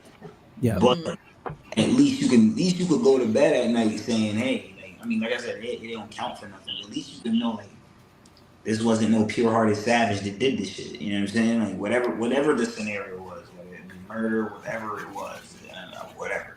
It was a savage act, but it wasn't done. It wasn't done in the sense of like somebody that fully embodies that shit. It was a rough moment. Can you forgive that rough moment? That's all up to you. But at least you know what it is now. It's different. Big facts. Like if you and Zal went at it, Strawberry, and then y'all was done, and Zal's like, all right, you're like, all right, at least he, you know what I'm saying. But then if Zal like, nah, fuck that shit, Peaches, and talking all that shit and whatever, you gonna be like, oh man, fuck, you ready? Next time you bring up a topic, you ready to go to war? Like you might be just looking for you. You might agree with him, but you trying to poke a hole in this just cause. That's what the integrity does. When you know the person ain't, you know what I'm saying? I mean, you could still hate overall and do that otherwise, but at least you know. That's all. Yeah. Okay. I get it. I mean, as far as the celestial dragons go, there's no excuse. I don't care what you were born into. I don't care what you were indoctrinated into. You know that you're hurting another person, and you don't care that you're hurting that other person. You're killing. You're just shooting people in the head just because they annoy you. I don't know. I'm sorry. Because that's because they're thought that you're part of the food chain. But watch this, right? You a fool, bro. Watch this, right? Cows and all that shit could have these same bonds and relationships and all that. When they see humans, they like, yo, them niggas is terrorists. We take them, slaughter them, eat at barbecues, invite over to cookouts. We be going crazy. You feel me? They know we some beef mongers. Like these niggas is wild. That's how they look at us. Like these motherfuckers are going crazy. You know what I mean? Hide your calves. You know what I'm saying? That's how they look at us. Oh my goodness. That's the celestial dragons. The celestial dragons are raised to think humans are just part of the food chain. Like they're supposed to be under us. We're not supposed to give a fuck about their feelings. So, just to Blue's point, for the ones that are unaware of how they got put into the position of celestial dragons, they're just being born into this and going down the line. Not saying they're right, or I'm not saying they're right like Blue is saying, but I am saying, hey, they might be in the oblivious, unaware party. That's why when one of them did wake up and say, let me go down to the human realm, they realized like, oh, so when we was Dolphy father, he realized, so when we was grabbing the slaves, oh, so this is what we was doing. God, at that moment he realized we fucked up. I'm chained up. My wife is dead. My 2 sons is tied up with me. Little nigga got conquers hockey. What the hell going on? He don't know what's going on. Look, like he got put in a predicament just because he like, yo, we was just born enough. We thought we was doing right. I didn't know that we wasn't supposed to. I thought y'all loved getting picked as slaves. I thought y'all loved it. I didn't know that y'all like. You get what I'm saying? They didn't. They not being. Yeah. I hear what you're saying, but I'm not saying it's right. I'm just saying they being raised to just do that shit. Like, yeah, like they don't. I just want to that's a form of brainwash. That is. I want to add love to it because like some of them have seen, like some of them are immortal. Flick, so they're just like, oh, y'all got not immortal too. It could be like they really have that mentality of like, oh, I see homie get like blunt. He back. Y'all don't do that. This guy respect y'all. I shot him. He didn't get back up. Oh my god! Like, think about it. I'm sorry. Look how they treat fishermen and all that. And you think they won't? They see it. You don't think they'll trip if they see Top Man turn into a full blown demon like that? Like they'll be bugged the fuck out. That's what I personally think. So I think the Gorsi and Emu are hiding certain things from them niggas. That's why they don't just be, you know what I'm saying? They don't just be out there with it. That's what I personally. Because think about it, they move like the Akatsuki. Because niggas, right? They don't even know about the Void history. They don't know anything about that. They're just they like, don't. But you're living. I mean, the way that you live, why would you want to know that history? Why would you need to know that history? No, they know it. They just know it in a backwards way. The same way it was in Wano. Remember, Orochi had the motherfucking snake woman in the classroom teaching a false history to the kids. Propaganda. Yeah. We seeing that now play out with Rox. Rox is just a pirate. Same as we seeing now on the seas. But they painted him as he was like, yo, this guy. My God. This guy. You know, they went crazy with how they put it out. Like, what? They make him sound like a monster. You know what I'm saying? Yeah, true. That's how they do for most pirates. They do that to Luffy now. You know what I'm saying? But it's just crazy. That's what I'm saying. Like, the whole retrospect of how they do, like, being able to brainwash and teach a different culture, teach a different history. Like, that Gunko is sitting there talking about her fear is Nika. And you know what that tell me? All the joyful shit, all that, they put a spin on that. You fall for his jokes, you get bewitched. All types of that's what they doing. You laugh at his joke, you fall, you a sucker now. Like they preaching a whole false philosophy about Nika, and that's why Gunko's sitting there talking like that. You know what I'm saying? Well, that's how. Well, I was gonna say, or go for it. Sorry. No. Go ahead. It was gonna be slightly off topic, so if you have something on this topic, you can go first. Oh, yeah. I mean, I just feel like you get to a certain age, and you know, your actions are your own. So I don't care what you think in your uppity brain, but yes, if you put a bullet through someone, they are not going to get back up. I feel like that should be common sense. Even they're for not common dragons, they think that they are higher than. So that means you should know everything, right? Not, but not. They Not don't. really We though. know that they don't. Yeah. That's what we're trying to say. We know that they don't. Because even when Vegapunk was giving the message, they had some of the older folk. Maybe I'm mistaken. I could be wrong. Let's see how they get animated. But some of the older folk, they seem to kind of know a little bit of what's going on. The young woman that we seen come to Marie's Watch, she was like, I mean, come to Sabaody, she was like, wait, what? Like, she was lost. She didn't know what Vegapunk was talking about. Like, she didn't know. You would expect them to know. They're the 20 families that started the work. I guess it's kind of like right now, like with people who are born into money, like even in a real life parallel, they got no idea what a 9 to 5 is, how much it sucks to have to work overtime to pay your bills, and they don't get it. They don't get it. They live in a completely different world. So like they'll never understand what it is to be us, like regular people, like the people that are born into it. They just think, okay, yeah, this is normal to live in a 10,000 square foot home. It's normal to eat on, expensive plates and have these expensive parties and be around famous and wealthy people. This is normal. They don't get like some people literally don't know if they're going to pay their mortgage this month. They might lose their house. Like it's because they've never been around that. So they don't understand that that's a reality. That's all, but we're not justifying it. That's all we're saying. We're not justifying it. I That am. is where Blue's coming from. I've heard him on this argument. I am. Zod, don't get me started, because if you're justifying this, then you need to justify all those little racist white people that were born into Master's house. We talking about One Piece. We're not talking about the real world right now. So parallel. We're going to parallel that. Then you need to forgive all the little non-melanated people that were born into it. Well, where are all my slaves at? You ain't got them no more. But that's not my fault. I fight them too. I told you, I fight kids, adults, old people. Everyone get hands. My hands rated E for equality and rated I for inclusion. Oh, and that also means that you should probably sit there and be like, oh, well, the police don't know what they're doing. Okay. Hold up. Before we get, you're cooking, but before we get down that path, because we're getting down a path, but I will say I can see the oil is popping and it's bubbling and they're ready to fry some chicken. So I'm gonna let you fry the chicken off screen. Oh, okay. Yeah. Before you see, Zozo says exactly strawberry, so you're cooking. But yeah, but we can't go I'll down stop there. Yeah, I don't want to go there. But you are cooking. Okay, so I wanted to say I did have like I saw a parallel between what Shanks and Kaido probably ended up doing to what Rox and Harold ended up doing.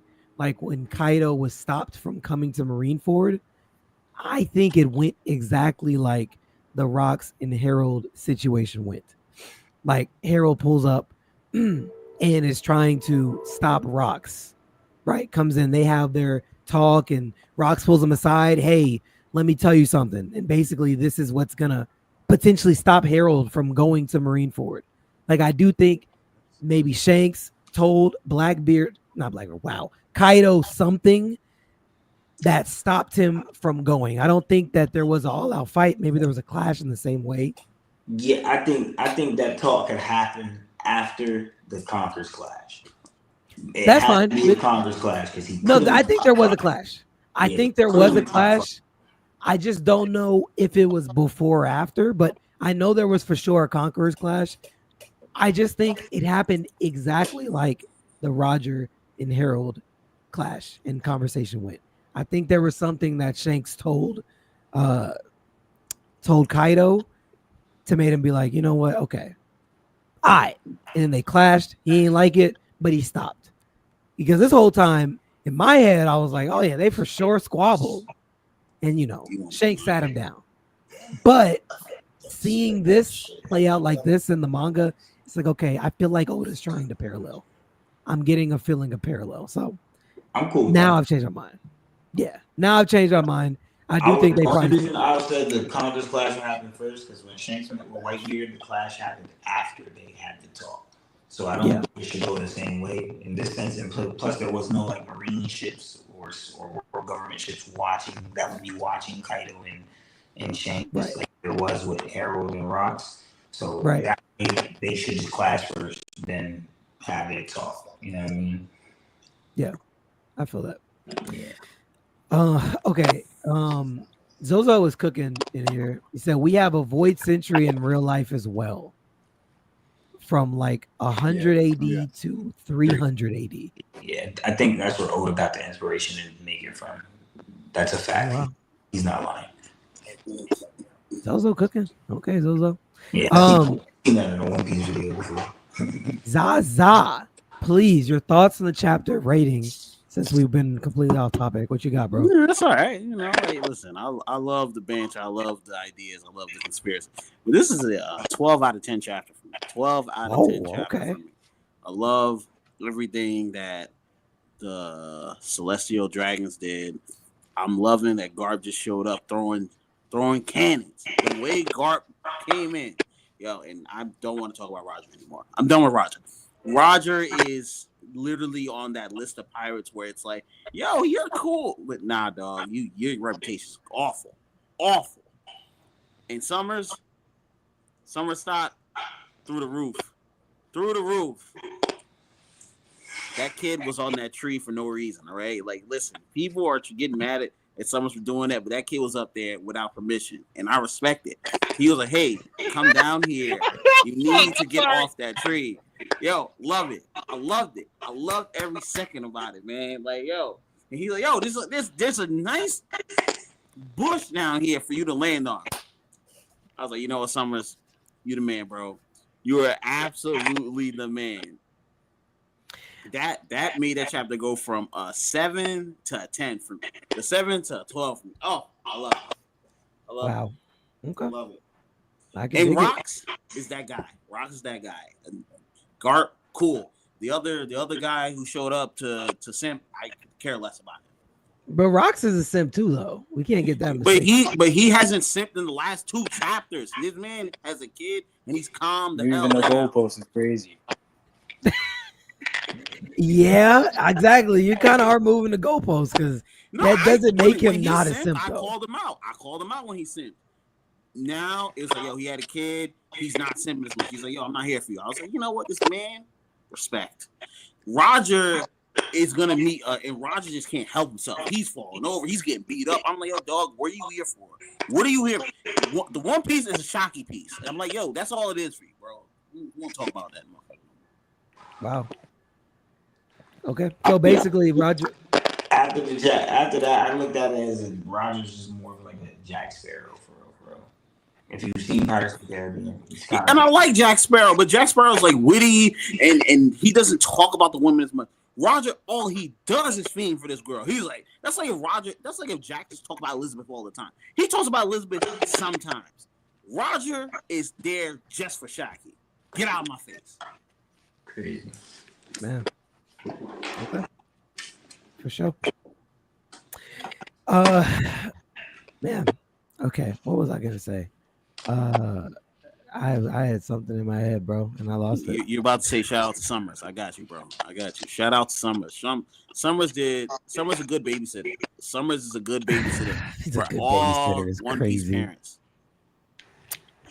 Leave him away from kids and trees with kids because he finds a way to get kids on branches and thorns. That's his whole thing, which is why I really want to see Zoro just cut through the thorns and just slice through Summers. I know it's not going to happen. Why we gotta have Zoro assault a good man like that? That man is out here trying to save kids from being on trees. Maybe that kid had a fear of heights. We don't even think about that type of stuff no more. You know, like we don't think about that type of stuff. Summers is a good man. Sanji should give him and you a good kid. Mm-hmm. You got celestial dragon blood in your ancestry, bro. Summer's not black enough. What did you say, Bully? Summer's not black enough. Summer's not black enough. Yeah, Zoro not gonna cut him at all. You're right. Well, you can't say that you don't think or you know that Zoro cutting through those thorns isn't gonna happen. I'm only saying that because of the kind of correlations that Oda is trying to draw between Sanji and Summers. Of course, with Summers basically talking about love is pain, and basically love is pain. We know Sanji, love is love, and they both were talking about love. That's why a lot of people in the community are thinking, okay, he's obviously gonna pair them up to fight because they're gonna be battling over their concepts of love, like, and we're gonna understand, like, is love hockey a thing? You obviously know how Sanji is. Yeah, that's kind of where we're going with. That's gonna be Sanji's opponent. I just would prefer Zoro to cut those thorns, but it probably won't happen. Maybe he'll cut it on his way to killing him, but why we gotta cut the man's good thorns, bro? Like, yo, that man is a botanist, and y'all sitting out here trying to cut this man's thorns. You know what? I can't appreciate y'all no more. This man is trying to save the planet with your ass now. There's the Usopp go love. jump on them thorns then. There's go, the go, Usopp go love. hop on them thorns real quick. Because you love our Straw Hat botanist. So that makes so much sense with the correlation. You just fear you who the love hell's the botanists. botanist on the goddamn One Piece? No, we're not doing the debate with you. You know the botanist on the Straw Hats? He does. Usopp? Yeah, the guy with the plants, bro. Nah, but Usopp ain't got thorns like that. He's not trying to save He kids might. like that. So I gotta might. give it to Summers. Summers is above Usopp, bro. He might, bro. I'm just saying. I don't know. Usopp had some plants that had some pretty big thorns on them. Yeah, man. He was, He running didn't down help that. kids get out of the tree and jump onto them. Man, So that's why I Usopp is gotta never put him around above. kids. Usopp don't need to be around kids right now. He need to focus on himself. Okay. Ironically, we met him in the series, and he had Where he was around a bunch of kids. He had those 3 kids. As his Usopp cool. I was gonna say Usopp cool. Usopp cool with Cat. No, I think he'd I'm be not good. saying that he's not cool, but I'm saying Usopp right now, they are on Elbath. I'm gonna need him to focus on him. Let other people focus on the kids right now. I'm not gonna hold you though, Strawberry. I get where you're going. I somewhat disagree though. I think he's gonna play a really big part in breaking that spell on the kids and breaking the spell on the giants that are under the Domi Reversi. Like him screaming out to them. Exactly, their pride. We know Colin is gonna be a big factor. I think Colin and Usopp are gonna have their moment. Honestly, they might have a team moment that breaks everybody out of it. I Because said we know that. how I Colin said that. feels. Don't do that. I said that. That was mine. No, you got it. No, the shout out to Za. Shout out to Za. This isn't a me idea. Shout out to Za. But yeah, I think they might have a team moment that breaks everybody out because they're both looking around as the weaker, lesser person. Obviously, Colin's a kid. Usopp is weaker than everyone else in the crew, basically. I think they're gonna have their moment together, looking at everybody around them and saying, "What's going on with y'all?" Lock in, like Nika just said. Where is your warrior pride? Yeah. I think Usopp's gonna be instrumental with the kids. If I'm be honest, I know where you were going, but I think he should be around those kids right now, in my opinion. I get it. I see it. So, do you think it's more so the same effect of? Dang it, I'm terrible with names. What is that girl's name? The ghost girl. Perona. Perona. Do you think it's like a parallel to that then, like how her powers didn't actually work on Usopp because Usopp is already his own worst critics? Or yeah. And you know what? I was thinking about our conversation. Remember how we talked about Yasopp as a bad parent? Shout out to Yasopp, because if Yasopp was around Usopp, he would not have been able to beat Perona. Oh my God, yo. He's true. He's right. He's right. Oddly enough, he is actually right. Because but we know that already. He doesn't have to bring attention to it. No. You gotta we give know that. Yasopp the praise. Because if he's not there, if he's with Usopp in his life, the Straw Hat Pirates get kidnapped by Mori. Yes, just like how your little trauma bonding shit. Okay, That's not crazy. We get it. That's not crazy. We get it. Trauma builds character. Whatever. Thank you. I've been saying it. TBC. TBC. Wow, bro. This dude. I mean, you're right. You're not wrong. You're right. So I'll give you that. To answer your question, Strawberry, I don't see him getting Domi Reversi by Emu. So I don't even know but I'm gonna assume it wouldn't work. I don't think it's a personality thing. I think you can just be taken over by Emu. Although I do think there are some criteria, which I'm curious to see what it is. But I don't even see him getting taken over. That wouldn't make sense to me. He's not strong, you know, so yeah. Either way. Yeah. He needs more trauma. That's all it needs. Zah, shut up. Now I'm tired of Fully. hearing you. You already gave me your thoughts, right? Nika, you didn't give me your thoughts on the chapter, bro. I did. Thought I went like Nah. I haven't given my thoughts either. Oh, you didn't? Oh, fully. My bad. I thought I had asked you. I keep like asking and then reading comments, so I keep forgetting. My bad. Please. I enjoyed the chapter. I give the chapter overall. I'm a little biased because of background things and whatnot, but I give the chapter 11 out of 10 and everything like that. Yeah. The things that really stuck out to me is I love seeing that Gonko is a devoted blade of God. Yeah. That was wild. Yeah. Beautiful name. Devoted blade of God. I was like, okay, that's kind of that's sick. I love that, like the dragon. I'm loving dragon piece, right? And the little dragon pieces we're getting and whatnot. Like he's like, oh my, like my whole platoon's about to be like going to be beheaded for me being here. And they're like, God damn it, what if that bastard better not be on the island? He's on the island. He's doing his thing. Like I'm loving seeing what Dragon's going to do. Him running with the twins and whatnot. Now, the thing that I can't wait to see. Like, this is no blunder of this Dragon, but I know it's going to happen. He's going to drop one of them kids. Yes! He's going to drop one of them kids. Yes! Wow. Okay. Because, like, if say he gets, like, okay, one of them to, Dragon like, drop the dropper. ship or whatever, right? How does the other one get back to the Celestials? I feel like something happens to where, like, he's like, oh, God damn it, like, you know, drop one and just, like, you know what I mean? Like, I want to see what separates the twins. And I'm like, I hope there's no fumble on his end. It's fumbling on his end. You fully, in your heart of hearts, you know it's fumbling on his end.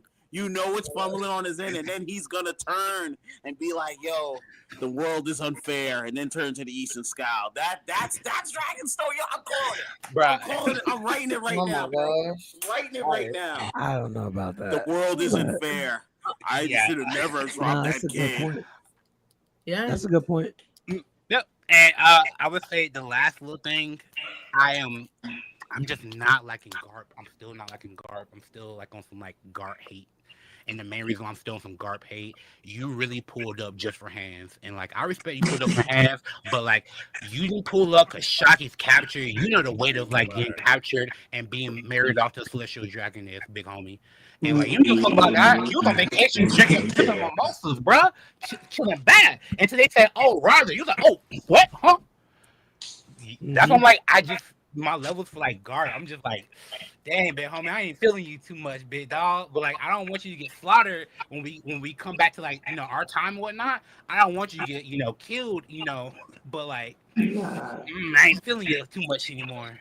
That's it. Which is crazy. He is now captured, and we're about to potentially, if they go through with an execution Yo, I fuck type with Garp thing, have so a heavy, similar. bro. Like he ain't come here for Shocky Piece, bro. I think the fact that he ain't come here for Shocky Piece just makes me like him even more, bro. Like that man is focused on fights. You gotta get your piece in, huh? Bro, love it. Love He it. might find himself in a similar situation with him being captured. Maybe eventually put up for execution, and if that's the case, you're gonna have a similar situation. But now you're the one that is captured. So I don't know, man. It might be a little bit of karma on his end. You're not there. You're just being a neutral party in the face of like bad things is so weird to me. Like I didn't mind it when Fuji did it, but Garp doing it really bugs me. I guess let me ask that: were you upset when Fuji did it, Fully? Because Fuji was neutral as well. In the face Yeah, of it's a a bad dress situation. rosa. Call it out. Was I upset with him being neutral there? Yeah, it did bother me. I wanted Fuji to act because fair. the weight of like yeah, I wanted Fuji to react. I did. I wanted Fuji to react because like is like, I hate to say, I know One Piece is a great example of like real life where it's just like you can have the power, but your hands are restrained on like what the cause and the weight of having that power. I hate to say Spider-Man thing, with great power comes great responsibility, and I totally get that. It's just that like I still wanted him to react, and I still hold that, and that's not, you know what I mean? Just to be fair, yeah. Man, I was actually okay with Fuji not doing anything. I'm okay with both of them. So I was okay with that. But I don't know. I feel like because Garp is the way that he is when he's younger, it's why he acts some kind of way as an older man and as a grandpa, because he acted some kind of way when he was a father.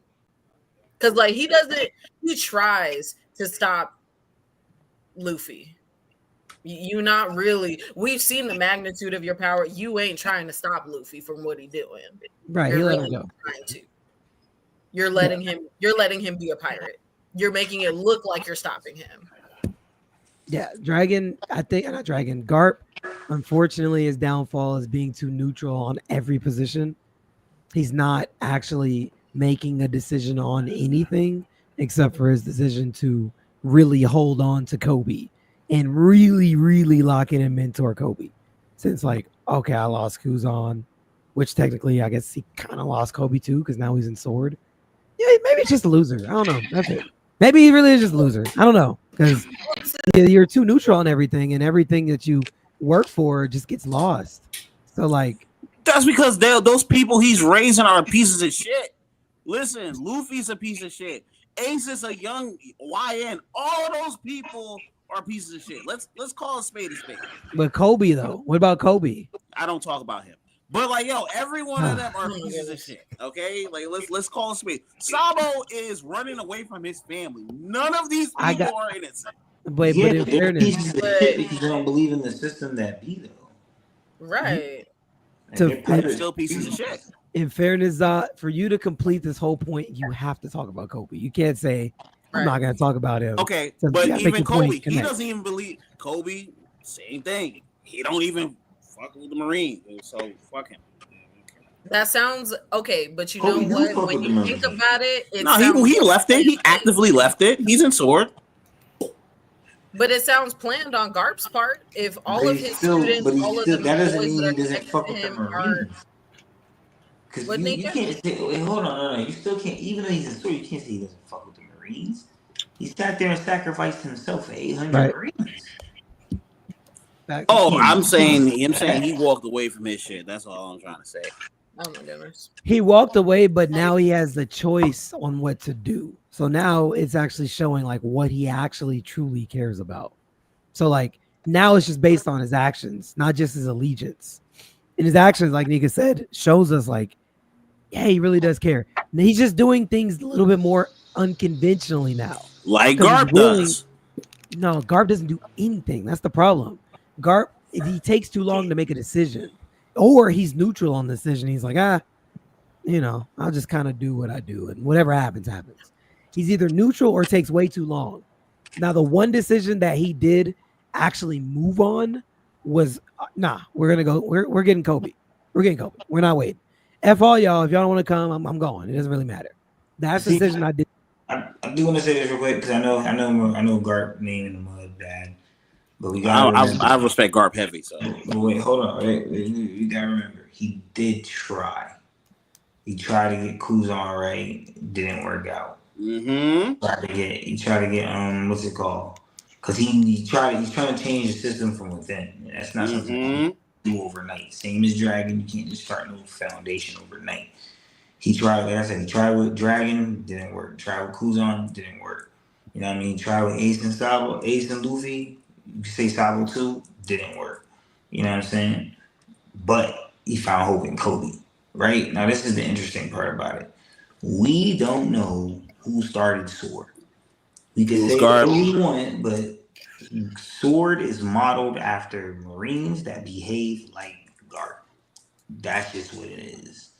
So until we really for real find out who made Sword, we should hold off on the Garp that's done nothing, and this that because we know Sword's about to change everything. We're giving Sword all this credit. We're like, yo, Kobe about to fuck it up. This, that, and third, about to go crazy. Odyssey Impact, boom. We gotta give that credit to what Garp is. Kobe is Sword. Where did this agenda come from?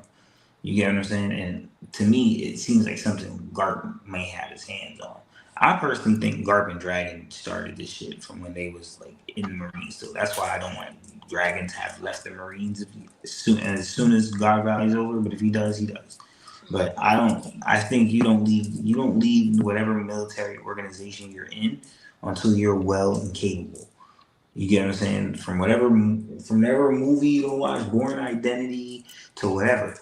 Anybody that was a movie, retired, Born Identity, Born Supremacy, nigga, you know what you're bro, yo, and any I'm talking about that, but I'm talking about any movie that's like that. Like any movie like you could go all the way back to Walking Tall with Dwayne Rock Johnson. You know what I mean? Like you don't leave your military organization until you're well and capable. You get what I'm saying? And then that's when you go to fortify your own and make your own or do whatever you're gonna do on your own. But my point being is that I definitely think, I think I forgot what I was saying, but you get the point. I get exactly what you're saying. I guess my biggest issue with Garp in general, right? He did try, fine, but I wish he would have tried to go get Kuzan. That should have been your personal rescue mission. This is your student that you've trained up. Like Sanji, what do you mean go get Kuzan? When Kuzan left the Marines, army, you should have went out and tried to change his mind. Like, yo, this isn't you.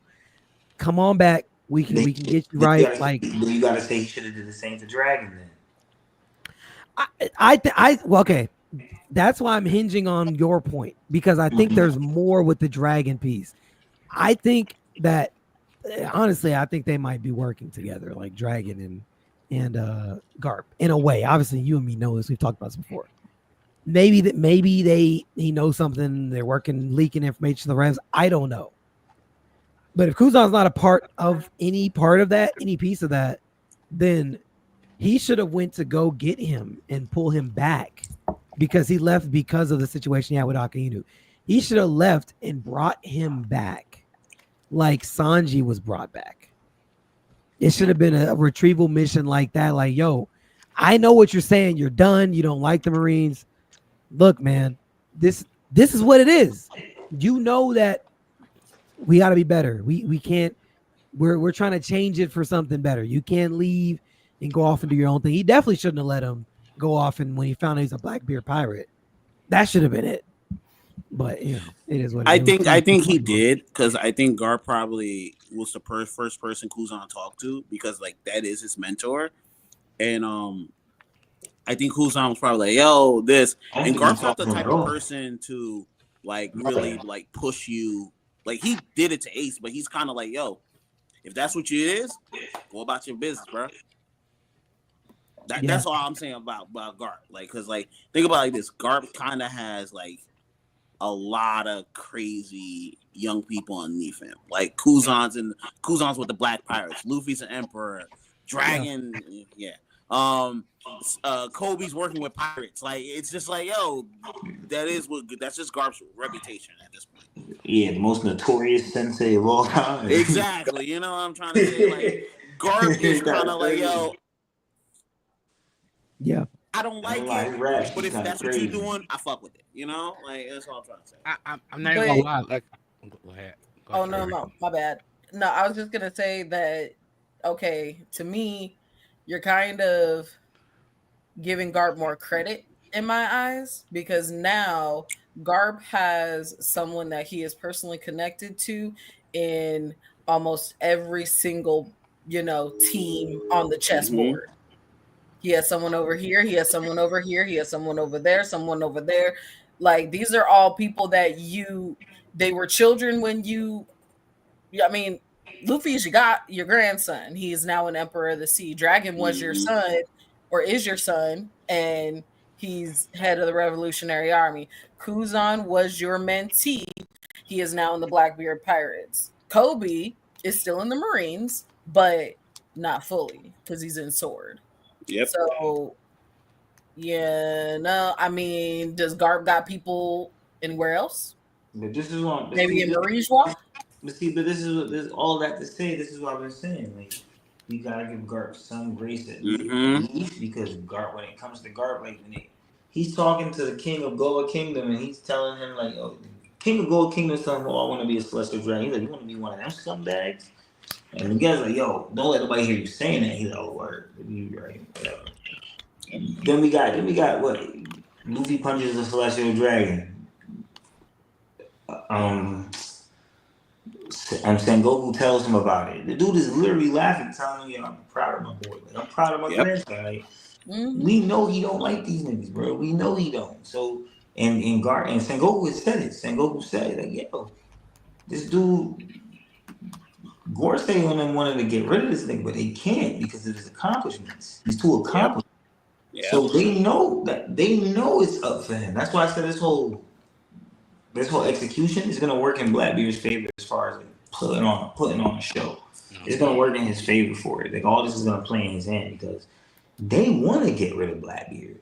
Not Blackbeard. They want to get rid of Garp. So we don't negotiate with terrorists. Go ahead, do what you're doing. You guys think word? All right, bet. That's when Katarina Devon and that Saturn image come in. You know what I'm saying? They're gonna manipulate like a motherfucker. You think they'll have Buggy televise it again? Surely. Yes. They might. Yes. Yes. I think that like the Cross they're really going to try to get that bounty off Garp, and the Cross is going to be in that. I see Crocodile and Mihawk trying to capitalize on the situation, especially if they can manipulate Blackbeard and his crew and whatnot. I definitely see them. They're very much chess movers. Yep. Facts. Blue said Buggy live streaming the Final War is peak One Piece comedy.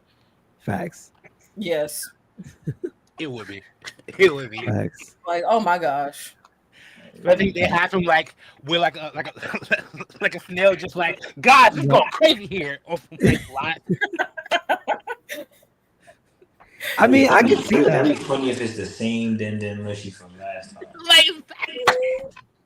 I can see that. I could legit see that. Shout out to Buggy. Love it. For anime and gaming, I didn't read his comment earlier. Hold on.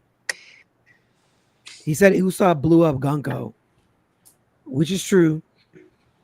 Even though it didn't do any damage, but he was the only one to touch Gunko. So for that, I will give him his flowers. Yeah. He said Usopp Conquerors hockey? Question mark. No. Yes. Maybe, man. Wait I think maybe. Wait a minute. I've been on the Voice of All Things kick for the longest. I'm giving him Voice of All Things. I do not see him get Conquerors. Wasn't Za the one that said that if they keep giving out conquerors like that, then there's no, it's not. No, really. I'm saying giving out to no. We were talking about like giving it to everyone. Like it was like, I was like, this is Usopp's art. He's just listening, bro. Is it full? Nika is a fool. I see your face, bro. You ain't even saying nothing. No, because she right though, Za. She's right. You did say. I think you said that when we were talking about Sanji. Actually, if I'm not mistaken. No. I said Sanji should have conquerors. The top three, that makes sense for them to have it. Usopp, it makes sense because it's Elbaf. I think that's how he gets his masters out of whatever they're in right now. I think that's what it plays into the story for Usopp to get conquerors. I'm saying that Nami needs it. No, she does. Why does she need it? She already has Zeus. But also, she doesn't have that. That's why I was hitting it because it wasn't Sanji he said it for. He said it for Nami. That's what he said. Every time we bring up Nami having it, he get like that. Yeah, but then anytime you talk about anybody else getting conquerors, he comes up and says, well, I mean, if they just start giving out conquerors hockey to everybody, I don't know. He said that when we talk about Kobe and Nami, those two specifically. Yeah, I heard that. Yeah, I'm just saying, like, yeah, it's just But I it's know like for him. Nami. But like, I'm like, the story's built for Usopp to get it right now because his masters are the one being affected. That's what I'm trying to say. I'm like, what Nami getting Conqueror's Haki for? Well, She I can mean, already we hit. gotta What was that when he defeated Perona? exactly. Like that's Will. That's what I'm trying to say. Like they've been hinting at this shit for a minute. That's Will. Same thing with how he did Sugar. Like That's Will. Like yo, they're literally setting it up for Usopp to get Conqueror's Haki. Like you have to think about it like this. I do think he can get it, but I don't think he's gonna like flex it like everybody. No, else. that's what I'm trying to say. I think it'll be like that one moment, kind of like Luffy at Marineford, like when he just knocked everyone out. He didn't really know how or what. He didn't even notice it. He just kept it moving. Like I think that's how it is, and everyone around will be like, "Wait, was that Usopp?" Exactly. Yeah, I think it'll be one of those things. I think that's gonna be his brave word to see moment. Yeah, like Usopp will awaken in the most Usopp way of all time. Like you know what I'm trying to say? Like it's an Usopp way to do it. He already lied about it. That's all I'm saying. Yeah. And Big Mom and with Big Mom fighting Kid in Law and yeah, he did. He was like, yeah, Usaki and all that bullshit. Yeah. I got Usaki the lizard hunter. He was wild. That's why I said just wait for it. He already lied about it. Just once he do that, you kind of just leave it alone, bro. Just let that shit, let all the cut from there, bro. I would say, like, so how would you feel is like, you know how the kids are heading towards the edge and whatnot, right? How do you feel Usopp is like Conqueror is awakening, knocking the kids out, saving them? Would you be upset with that? No, I'd be like, okay, that's an Usopp moment. I'd be like that. That's a movement I think he could do. I mean, if the kids fell and died, I'd be happy. But like, if Usopp comes up and saves him, good moment. Okay. I want y'all to remember this now. If Usopp saves them fucking kids with Conquerors, and Zod's like, fuck Usopp. Nah, he ain't gonna do that. He gonna celebrate the Usopp moment. Man, because that's an Usopp victory that he needs. Because Usopp after Dressrosa, he needs a win. He needs a win. He needs a win. He needs a W. Yeah. What are you talking about? After Dressrosa, he needs a win. He had several. He does. No, he does. Wano wasn't his big win. Wano wasn't a good moment for him at all. But Wano wasn't supposed to be about him anyway. Exactly. That's why it wasn't good moments for him. Yeah, Elbaf has to be a moment for him. Elbaf has to be a big moment for him. No, he's right, Strawberry, because he hasn't had any moments. He needs moments. Since Dressrosa. And that was just how many arcs ago? I mean, you went through Zoe, Whole Cake, then Wano, Onigashima, Egghead. Dang, it's been that long? Yeah. Frankie took out Toby Ropo outright. You didn't need to give him the vice admiral seat. You could have gave exactly. You could have gave that to Easily. They gave that shit to Frankie. That let me know Frankie coming. He got some shit for Frankie. Word. And Frankie fights are forgettable. Like, think about it like this. Like, I don't even remember. Yeah, so one shot. Yeah, that's what I'm saying. That's why he one shot like that. Just throw it to him. Like, why not? You could have had Brooklyn. Man, listen, his fight with Senior Pink was amazing. Okay. No, I'm talking about the fight in Wano. I'm not talking about Senior Pink one. That's because that has emotional attachment to it. You don't remember his fight in Wano. I do, and I like this. Me too. I like this fight in Wano. Yeah, because it was Oda doing a lot of like Sentai references and whatnot. Because he's a big Sentai. Yeah, that was basically Frankie with Gundam. So I like Mecha, so I paid attention. Yeah, I enjoyed that shit. That was like his fight on Punk Hazard though too. That was a good fight with Baby 5 and Frankie owes me a little moment. That was pretty cool. Yeah. Frankie boxing. We need more Frankie boxing. I'm tired of him being in that suit. Like, I'm tired of him being in that. One shot of vice admiral, bro. That's kind of lit. It's lit, like for real. Frankie, when they get animated, the Frankie fans are gonna act, wow, you ain't gonna be able to say shit to that. You know he's not doing that to no admiral, so don't get your hopes too high. So vice admiral. I still like him pulling out almost radical beat on Big Mom. That was a legit moment. Like, I was like, oh, I wish he would have shot it at Big Mom instead of doing that other stuff. Yeah. See, Jinbei's a higher tier character. Yeah. Can't compare Jinbei to Frankie. He gotta. He don't. I ain't gonna say he don't gotta do something like that because that was impressive when he did it. Like, he was like, oh, I didn't know he could do that, so it's good to see that he could toss around Big Mom like that. Like, okay, word. That's nice. I did. That was definitely a good one. You right. Remember, even in Whole Cake, remember he threw her out the ship. He threw the water on her, like so. Like Jinbei was doing Jinbei shit for a minute. So, Nah, you're right. You're right. yeah, so like that's why I'm like, for me, Jinbei can do Martin Luther whatever. Jinbei. Yeah, Martin Luther Jinbei. For real, he been out there struggling for fishermen since day one. Man, I mean, he even had his feet throwing the water on the fire here in Elbaf too. I mean, yeah, that's a big fire, and that's a lot of water he pulled. I think he's going to do Kanrosaki just the same way Zoro Sanji is. He was curious. The same. He was sitting there like, yo, he's trying to figure it out. Like, how do you hurt these guys? Like, he's actually telling Nami like, yo, chill out. Like, I'm trying to figure this out. Like, once he just needs to see it because I think that full body armament shit that he be doing. I think that shit we saw him do against Who's Who that he only did for like a split second and then turned it off. I think that got Congress embedded. That's Will. I saw that Fisher Tiger visage. I think they got the Will of Fisher in that shit. I think he got Conquerors with that. The Will of Fisher, I'm telling you. Yeah, he did Conquerors in the anime. It's not in the manga, but it's in the anime. He did Conquerors, but nobody like the. Yeah. You know what I'm saying? But it is whatever, but I'm telling you, I'm waiting for it to come. Martin, I could dig it. Jimmy gonna go crazy. I could dig it.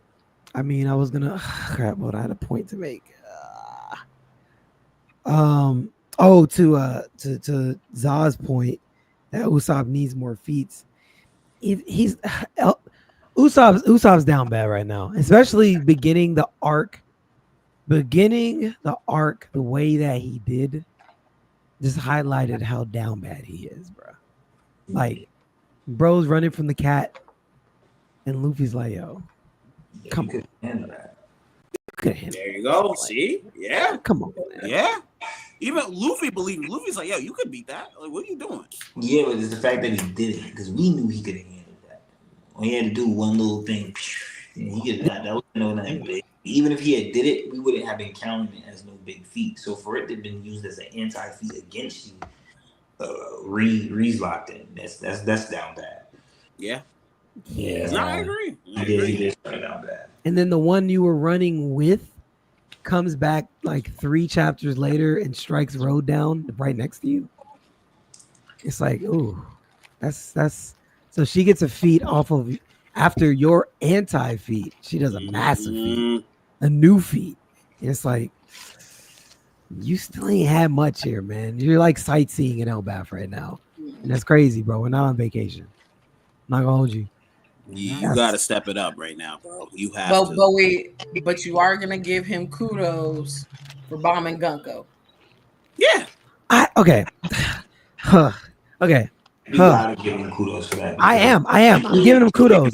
Are more capable than him, and he still got it done. I'm giving him his credit. Okay, he did it. This is what I'm gonna say next is not discrediting him. So let me just say that up front. I'm not discrediting him. He did it.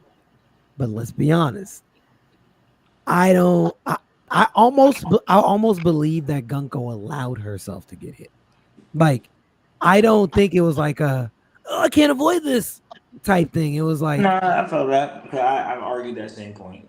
A show of to make them feel helpless. You know what I mean? Just like how Anel's said, you know, the whole fear of God. Like, to me, it's a parallel of that. Like, God is fear. Like, it showed them that they were powerless. Like, you blew me to pieces. I'm regenerating. So no right, you need to see it. It's done. I can see that point. I've argued that point before.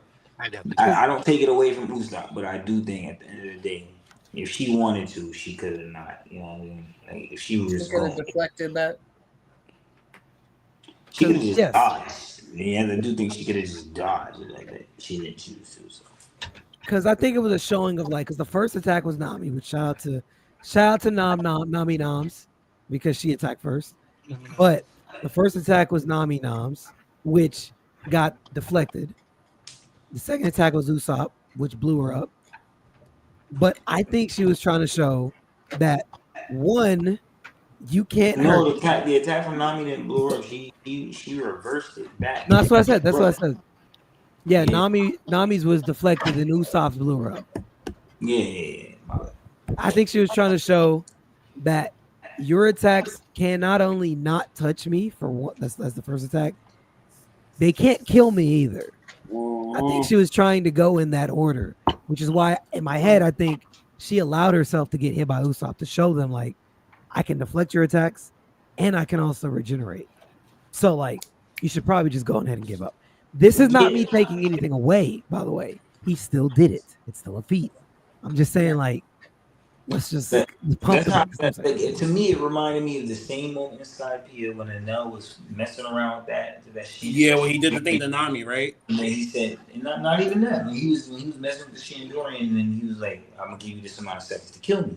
And then the dude came, he did all that, and Enel was dodging some of his hits at first, and then out of nowhere, the dude got a hit off on Enel. He stabbed him through the head, and then Enel like shocked him or whatever, and then he said whatever, and he was like, I think that's when he said God that the same way Gunko gave the announcement of the God Knights was the same way Enel did the announcement when he was like, God is, people fear God, but that's the problem. That's the thing.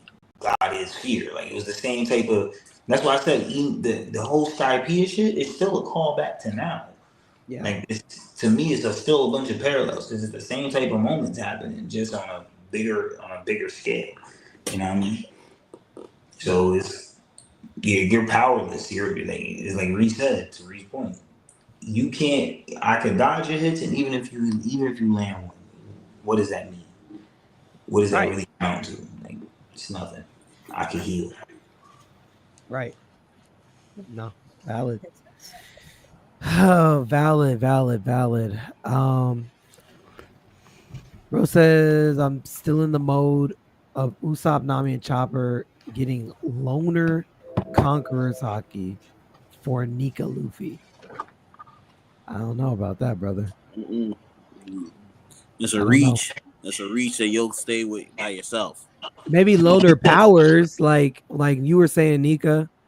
Like everyone will get the ability of the sun god, like in the end of Final War, on some Naruto timing. But no, I think that's gonna happen more so maybe through Bonnie. You know what I'm saying? If she does like an awakening.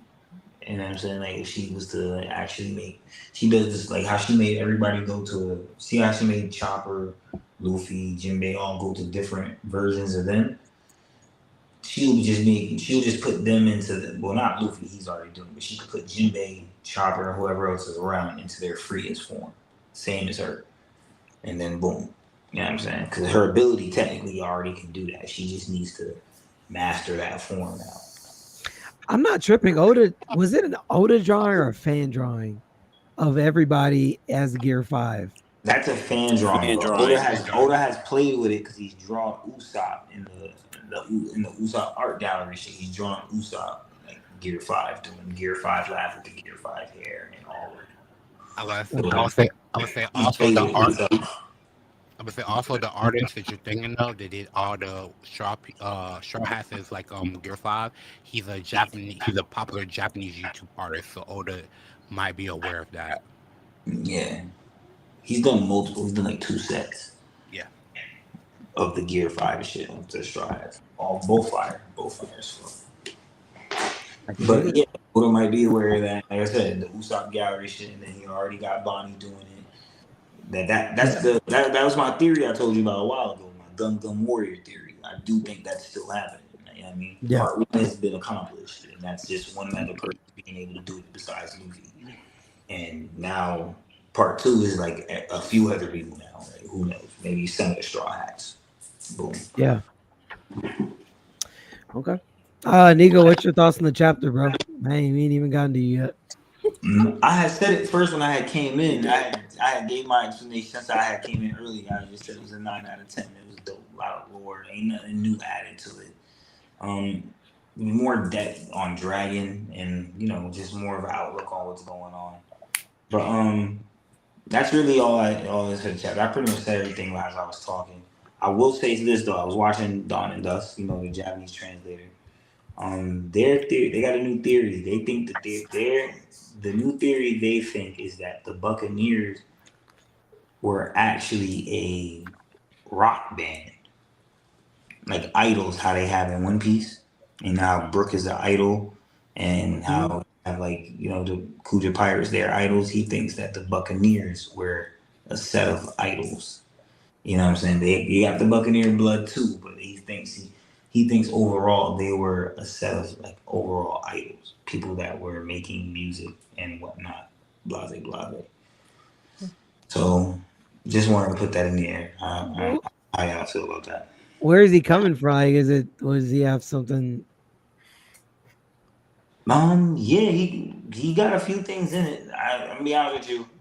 As far as I said, like, it's the idols thing. He thinks back then they had idols too, people that could spread the word of through music and whatnot, like the originators of Bink Sake and shit like that. Like, he's talking about shit like that, like bunch of because if you look at Davy Jones and you actually look at the name and the history of Davy Jones, a lot of a lot of it has a lot to do with music as well.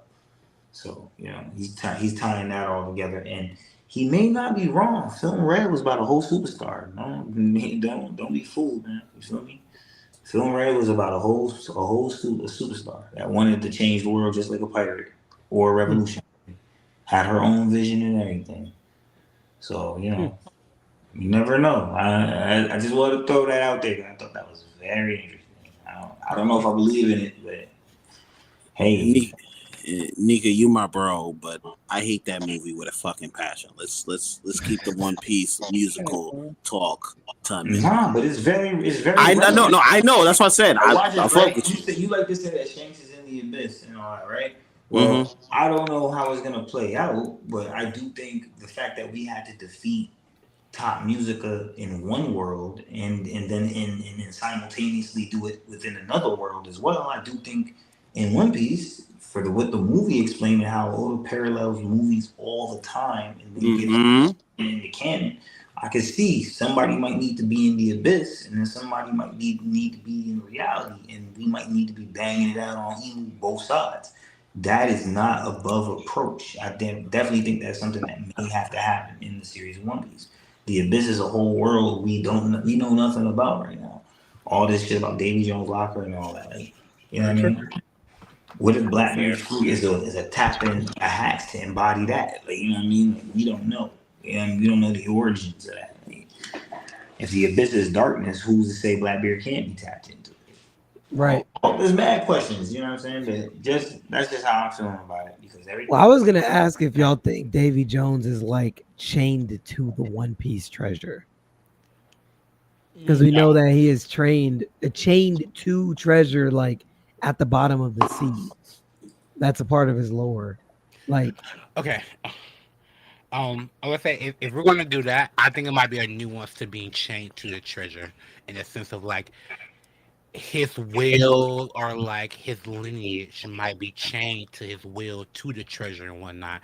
I don't know if he might be exactly chained to the treasure, because like I always think back, right? And this is like one thing that like I always like come back to the face that Roger made. I think Oda wants us or some of us to feel that same vibe. We don't know what he's seen there, and when we do see it, it has to hit in a certain way. And I don't think that will be the thing that made Roger either cry to some people or laugh his ass off. Shaki's bra set.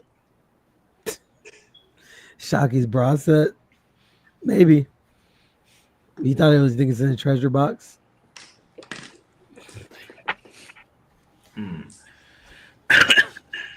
I don't know. I get where you're going. I don't know. I just that makes sense. I just know again the lore with him and Davy Jones at the bottom of the sea, chained to the treasure he was trying to get. I think his ambition is towards the One Piece. To include your point onto what Foolie's saying to make it meld in the right way, I think his ambition is the One Piece, because the One Piece existed before Roger. It's something Joy Boy. You know what I mean? That's from back that time. and that's who Davy Jones was with back then. You know what I'm saying? Or they were rivaling back then, whatever the case may be. So if it's Davy Jones and then he passed on to this is the thing. Zebek knew what was up. He just didn't get to accomplish it. You know what I'm saying? So I would have loved to see what Zebek's full plan was, because I'm starting to think Zebek, it was King of the World, but I do think it included the One Piece. And then Zebek didn't get to fully accomplish that and go towards it because he had this information. You know what I'm saying? And that's where Roger was able to get to the One Piece, and he realized he was still missing something.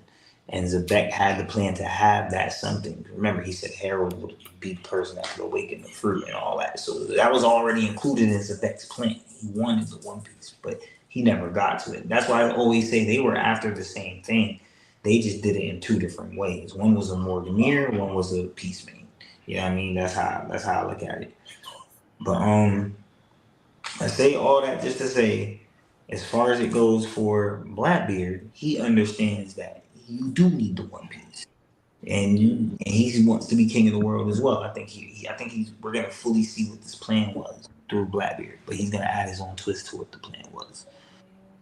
But we're still gonna get Zebek, and we're gonna get Jones. We're gonna get them coming back in.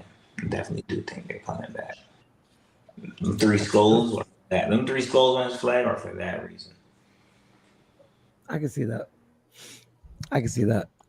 I don't know. I just feel like he's alive, like maybe in the abyss or something attached to the One Piece. I don't know. That's just speculation. Or maybe Blackbeard's trying to like reconnect because Davy and Rocks might still be alive, just like trapped in the abyss. Maybe like Davy Jones tried to come at Emu, then Rocks tried to come at Emu. They both failed. And now Blackbeard's trying to go to Emu to save Rocks and Davy, and they're like trapped in the abyss somewhere. So that's why he needed the darkness fruit to be able to travel into the abyss to get them, because that's, like you said, a hack to be able to even get into the abyss, like the underworld type thing. I don't know. Probably, yeah. And when he gets all three of them, then I don't know. Then the full power of that fruit gets unleashed or something, or it gets awakened when all three of them are connected again or whatever. I don't know. I'm not even gonna lie. I'm very interested to see when we see the difference between Nika, Joy Boy, Davy Jones, and whatnot. Like when we see that, because I want to know where like they like, you know what I mean? Like, you know how, like, I hate to say compare it to like you know Shanks and like Buggy whatever, but like to compare it to like Shanks and Buggy was like Nika, their Roger. You know what I'm saying? Say it one more time because I missed the beginning. Okay, so with Nika, right? And then you have Joy Boy Beat, they call him the first pirate. Yeah. And you have Davy Jones, right? You know, vice versa type stuff, right? It makes me think, I want to know how the relationship is from diverting from Nika's like will or whatever Nika had going on, right? I want to know what they picked up from Nika to make, you know, the first pirate and the, you know, Davy Jones, wherever he is. And that makes me think to like Roger being the king of the pirates, right? And Shanks and Buggy. Like where, you know what I mean? Like it makes me think of like what were their true relationship to Nika. Yeah. Interesting. I see where you're going. Yeah. I don't know. I think it's the embodiment is what we see with Luffy. I think it's the embodiment of, you know, freedom. You know what I mean? We had all this goofy stuff happening to Roger. I think Roger's meant to be a goofy character, just like Luffy is. He just don't got the goofy aesthetic of having the Gum fruit, so we don't give him those points. But that's who he's parallel to. He's parallel to Luffy. So I think he's supposed to be a goofball. That's why I said, to me, kind of like Jack Sparrow. Like when I watch Pirates of the Caribbean, Jack Sparrow crew, they respect him, but they be walking all over him all the time. Mm-hmm. They be like, all right, this is typical. This is peacemaking shit. They ain't gonna do that to Rocks. You know what I'm saying? But that's more demeanor shit. So that's just how it all decides on what type of pirate captain you trying to flow it for real. You know what I mean? You know what I'm saying? I'm interested to see if we actually see a clash of freedoms. Yeah, I'm that's interested to see, Blackbeard. That's Blackbeard and and Luffy. Yeah. I'm interested to see like that conversation, or if it will be you know what I mean? Like I know we're not gonna have a conversation. It's gonna be a fight, but like I want to see how Oda like elaborates clashing of freedoms and whatnot. Yeah, it's like freedom versus to me, Blackbeard's freedom is basically like chaotic. So freedom versus chaos. You know what I'm saying? Like how you say from liberation and like Elbaf. The big question in Elbaf is liberation versus destruction. That's basically what you're gonna get with Luffy versus Blackbeard. That's what I think is gonna come down to. I dig it. Franman Gaming says, here's a question to marinate on during the break. What will Zabek's final words be? Oh shit! Don't know if he has any final words, because I mean, oh, that's a good question actually. I'm curious. This isn't over. Yeah, I don't know. Like, I'm so curious. I wonder if he has like a Roger-esque moment that inspires Roger to have that S moment when he gets killed and whatnot. I don't know. I'm very curious about that because like God Valley, in a sense, if we do take a fate like God Valley inspired like Dragon. God Valley is an inspiring like moment for like a few characters in a sense. I don't know.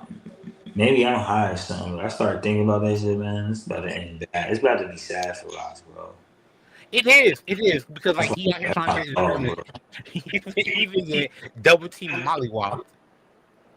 but are we leaning on he's actually dead? They about to Domi reverse this thing, bro. Are you talking about Rocks? Yeah, they about to Domi Rocks, bro. Maybe. Bro, Uncle's on the island, bro. Like, what more do we need? I don't know, man. I don't know if they're gonna Domi reverse Rocks, man. I don't know. Bro, I don't know, bro. I don't know. If you notice his pirate flag, bro. Like when he first started the Rocks Pirates, he had like flaming hair and had the devil fruit swirl in it. But when he's pulling up to God Valley, it's his pirate flag is like devil horns now. You know what I'm saying? It's like how Foodlet on Foodie Time. You know what I'm saying? And you know it's crazy because I was just looking at it. How they switch it to devil horns?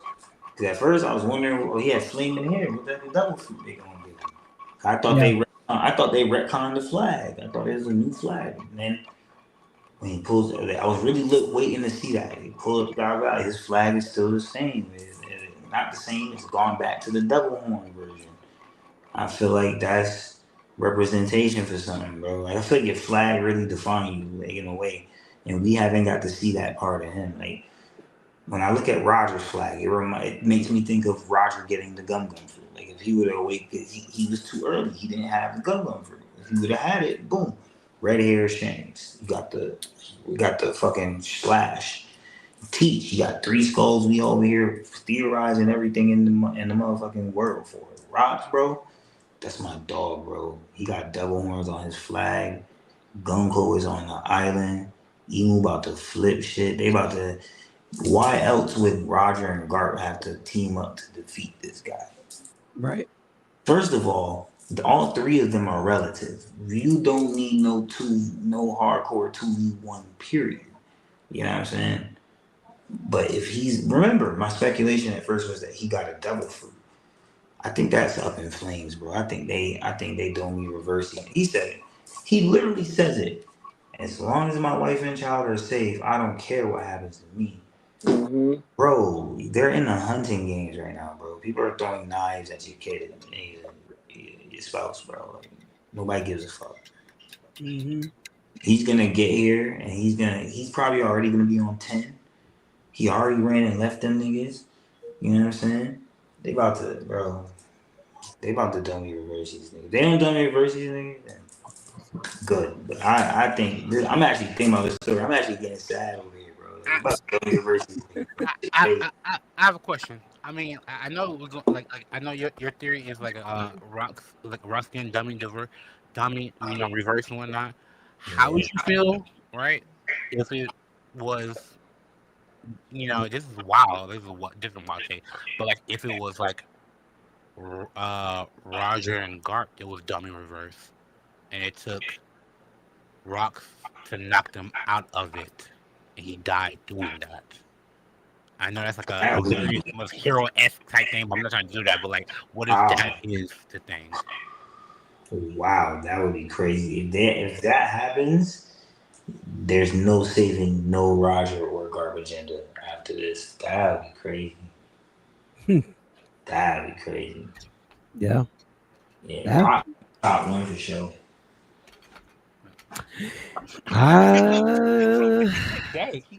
Especially he have to be top one. He took on two people hyped up off Black Magic.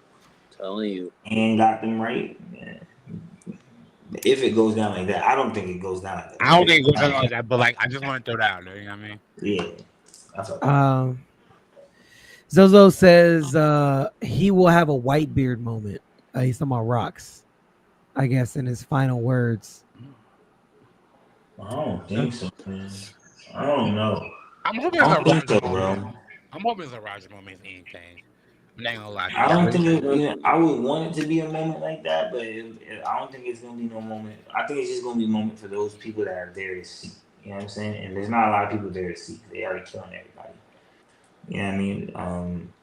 Maybe it's something for Roger to take away. You know what I'm saying? Or for leave an impression on Garland or something. But I don't think it might be something that inspires a bunch of other people.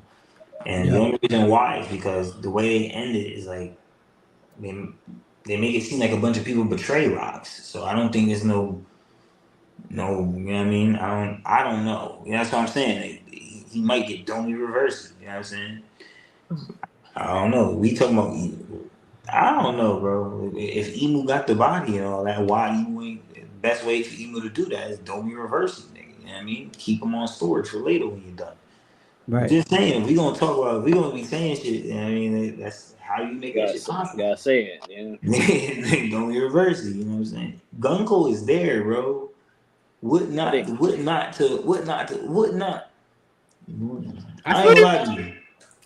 lie to you. That should be top one on everybody's mind. Does I guess with Gunko getting that epithet, does that close the door now on us saying that Emu can just take anybody over that's in the abyss?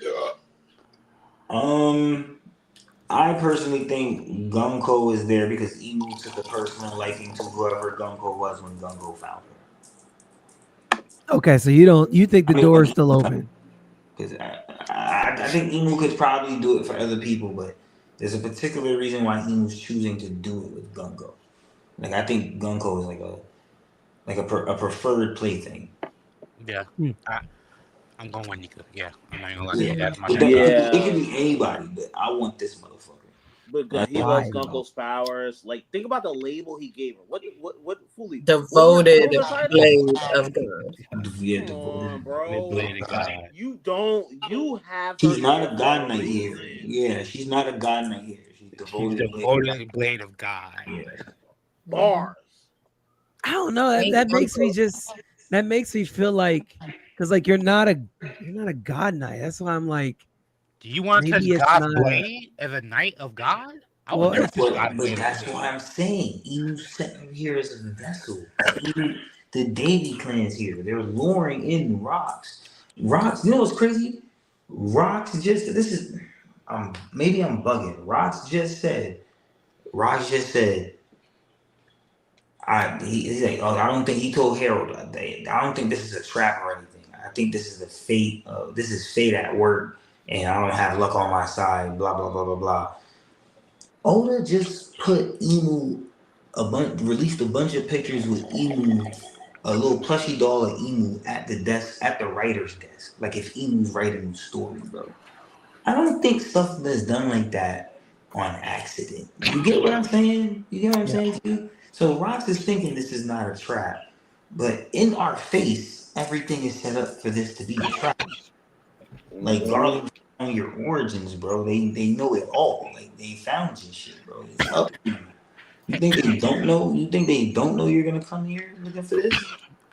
Hey, Nika, I'm not gonna lie. That adds to my theory of like, I think that emu fruit is like on some real like I hate to say some comic book shit, but like to take it back to like it is Oda saying that emu is like him in the sense of like emu has the story writing fruit. Like that book we see, it's not a spell book, it is a story book. It writes fate and whatnot. I really think emu like whole thing like emu's the narrator. Like I You read got a Death Note, bro? I want to say it's a Death Note. I think it is. Version. It is. I hate to say it in a weird way. It is the One Piece. Emu It's like has- you ever seen Fairy Tale? Unfortunately, yes. You know the Book of V&D? Yes. That's like remember the Tartarus, he was walking around with the goddamn book all the time and talking about it's kind of like that type of shit. Yeah, But you can draw shit out of it type shit. That's yeah, and like on some meta shit, I think it's like the One Piece.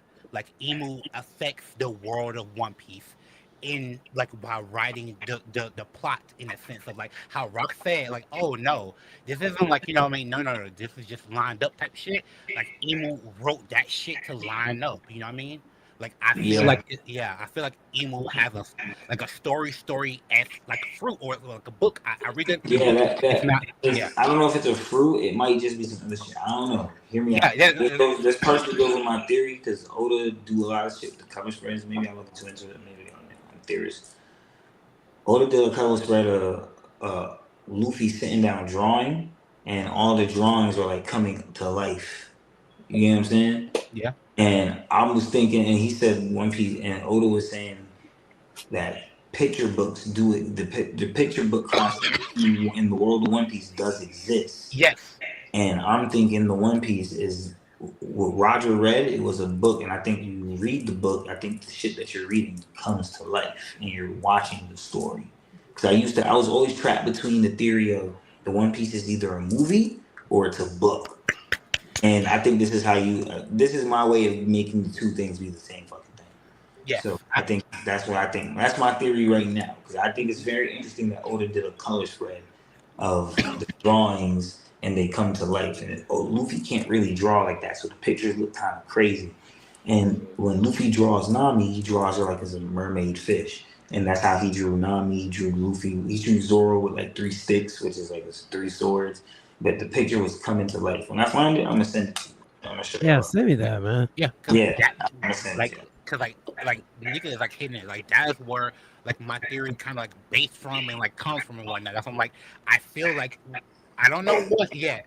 I just feel like with the whole like magic that Oda has told us in the beginning of like the fruits come from like witches, you know, fairies that curse and whatnot and everything like that with magic. I just feel like eventually we're going to get to a point, and I don't think the book that we have is completely a magical book. It might be more than that. That's all I'm saying. I feel like what we're dealing with, a book is going to be very key, because books and knowledge has been very key in One Piece since day one, A1, and I feel like it's going to come back fucking around, and I really do feel like, Remember I said that. Look at the movie, The Book of Eli. Look at how crazy they went for a book, bro.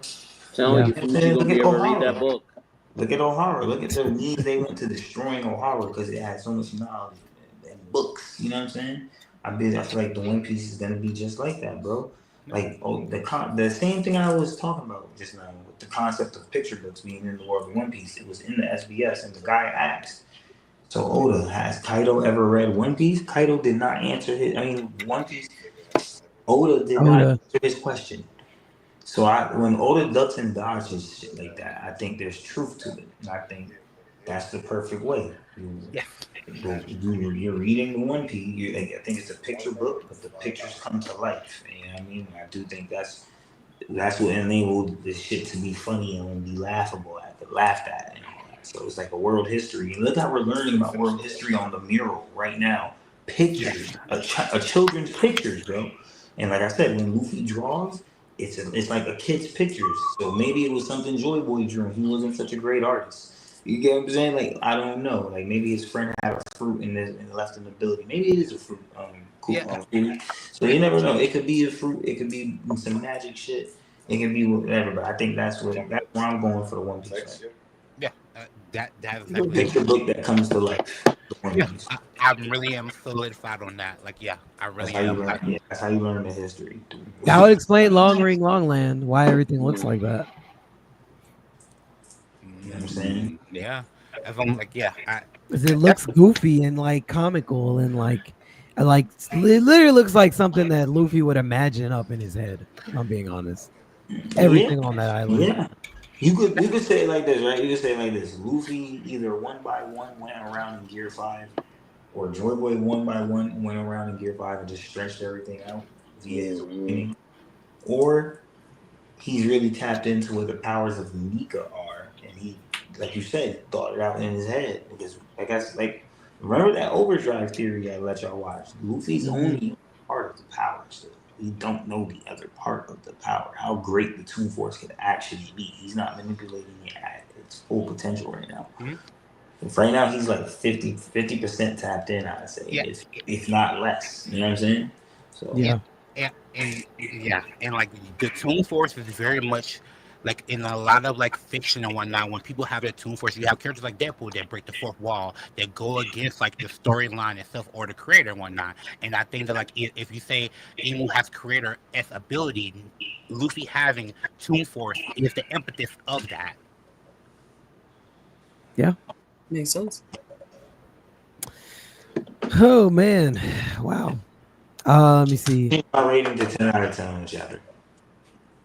Oh, it's a 10 out of 10 now. Okay. Dragon. Nozo says the Yami Yami no Mi will be revealed as the Davy fruit. The abyss is where Davy's said to be. I don't want it to be the Davy fruit because Davy's an actual person. Like, you see how the Joy Boy, the Joy Boy fruit turned out to be the Nika fruit, and Joy Boy had that too.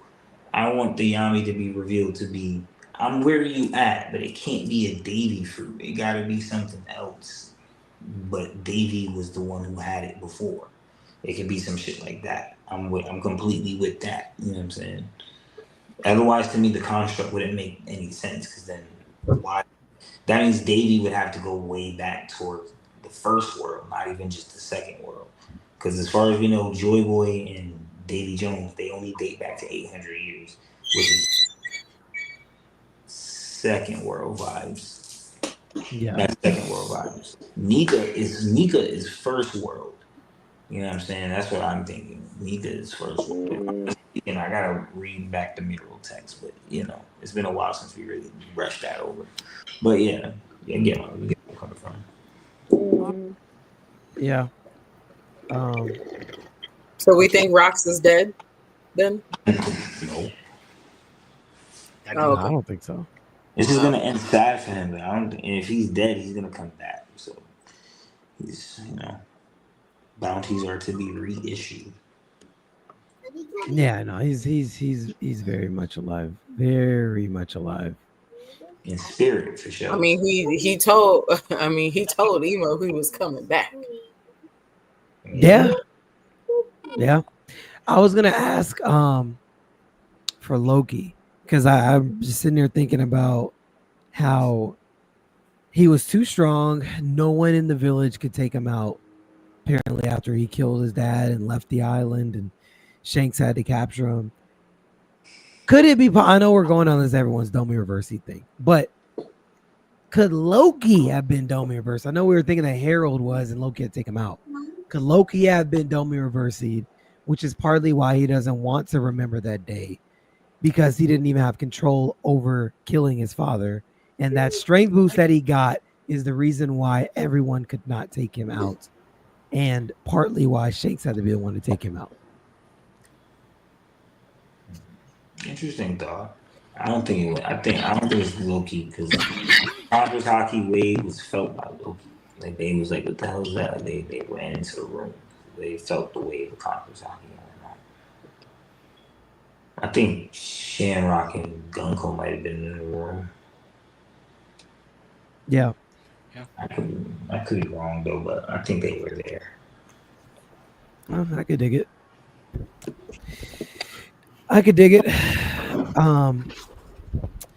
What are y'all's final thoughts? Or I'll read those after you tell me your final thoughts. I have a couple other comments. Any of y'all got any? Did we ever figure out if the lady saying "save my children" was did we ever figure out? We kind of saw her face. Mom. Yeah, Shanks' mom. So was Shanks' mom right next to Blackbeard's mom? She wasn't even in the room. It was two different rooms. It was just confusing because of how it was like panel and then next panel. They put Shorty on the stage with the Davy clan. She wanted in. Right. Oh, okay. Oda just put the panel on simultaneous because it's Blackbeard and Shanks parallel. Yeah. Oh, okay. My closing thought is I'm hoping that next chapter or eventually we see the Kuja Pirates pull up. We see the queen pull, the current queen pull up, and maybe that's how Dragon get off the island and whatnot, or they have some type of like interaction. Because I am very much on the whole like she is Luffy mom and whatnot kind of kick. So I would love to see that kind of interaction. That's all I got for my closing note. Legitly, I want to see that kind of interaction and whatnot. I want to know how Dragon gets off this island. I'm really waiting for like the Dragon part for whatnot because it's very interesting to see like what sets the man that's really a crucial piece of this puzzle. I would say something next. I think my next piece I want to see is what happens next with Dragon and the kids. Shout out to Bellamere because this was also something she did. It was nostalgic to see her running. I mean, like it's a parallel between between Luffy and Nami. A dope parallel. Their parents were Marines that made that type of perilous sacrifice type shit. Right. Nami stocks her up. He's actually enacting Garp's will.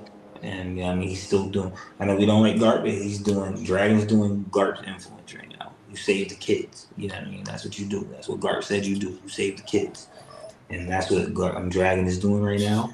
And Dragon's currently running in the direction of where they said the Roger Pirates ship is docked.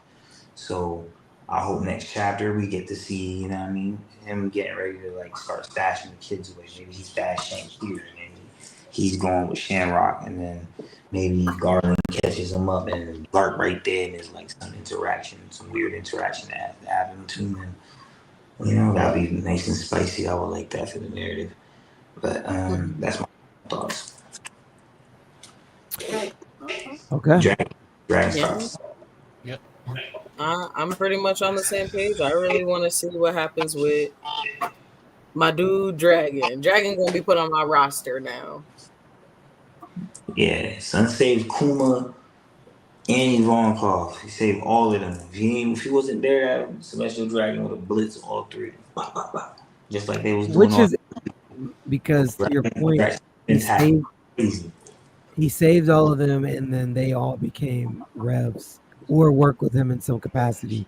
So it'd be like, okay, he also saves Shamrock and Shanks. Are they not potentially working with him as well in some way? I mean, it makes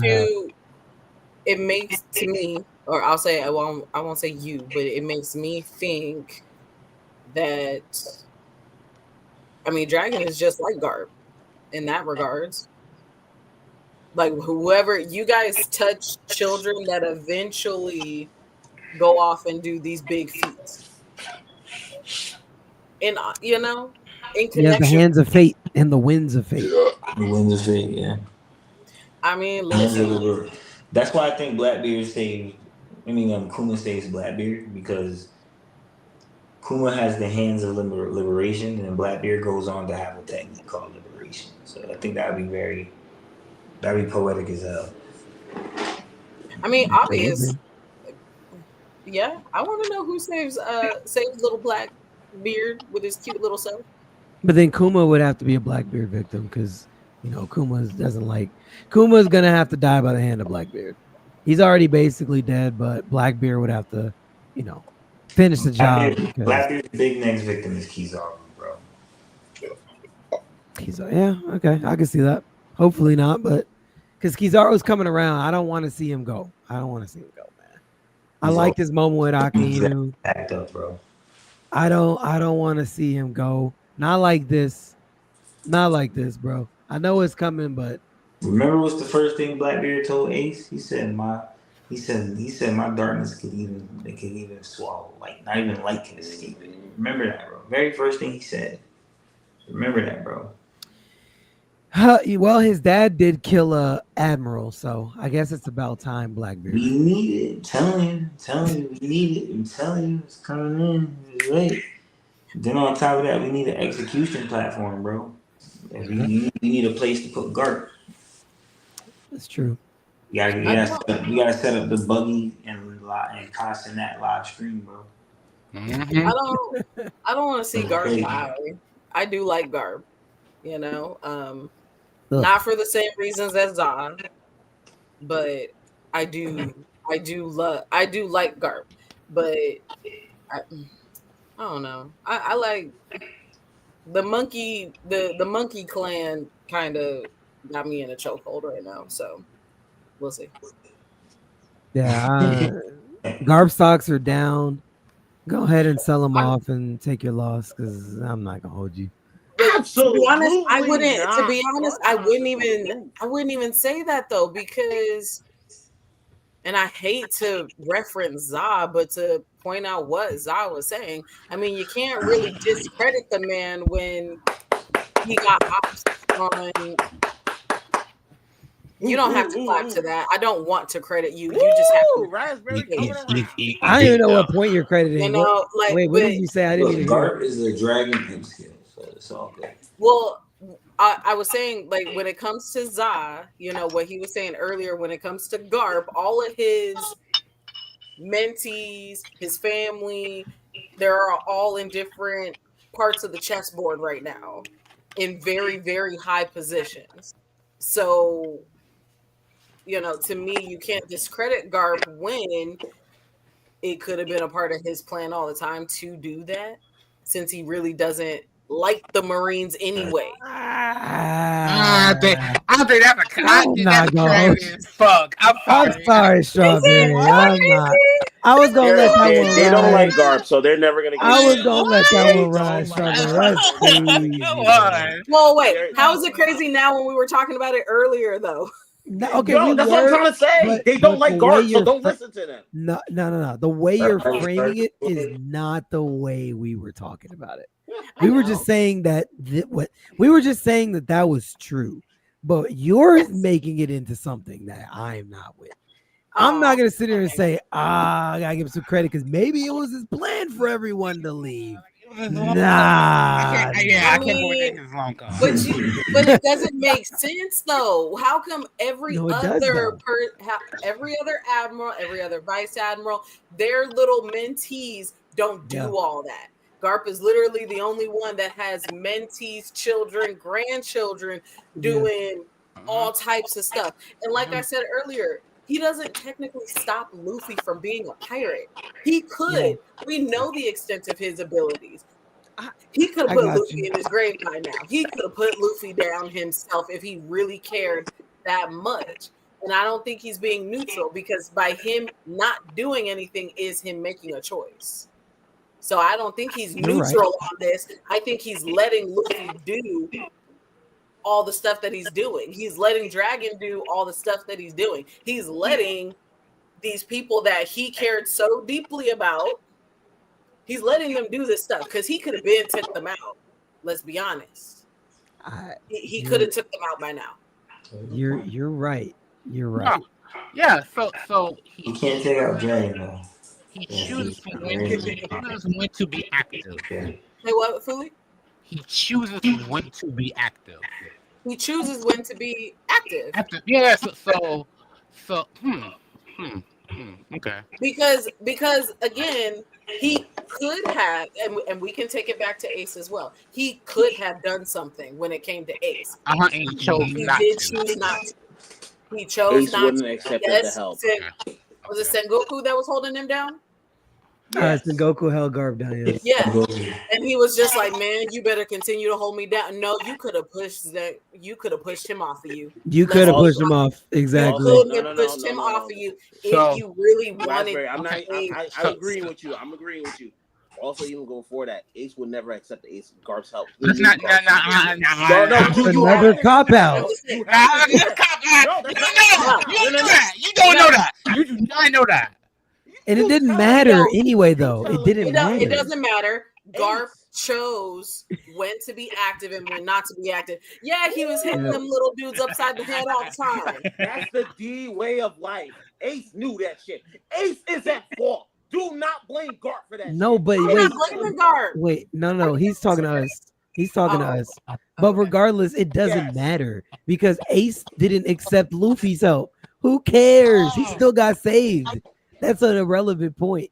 He would have gotten saved. It's relevant because they're both prideful. Luffy's kind of like prideful with a pirate, but he accepts help.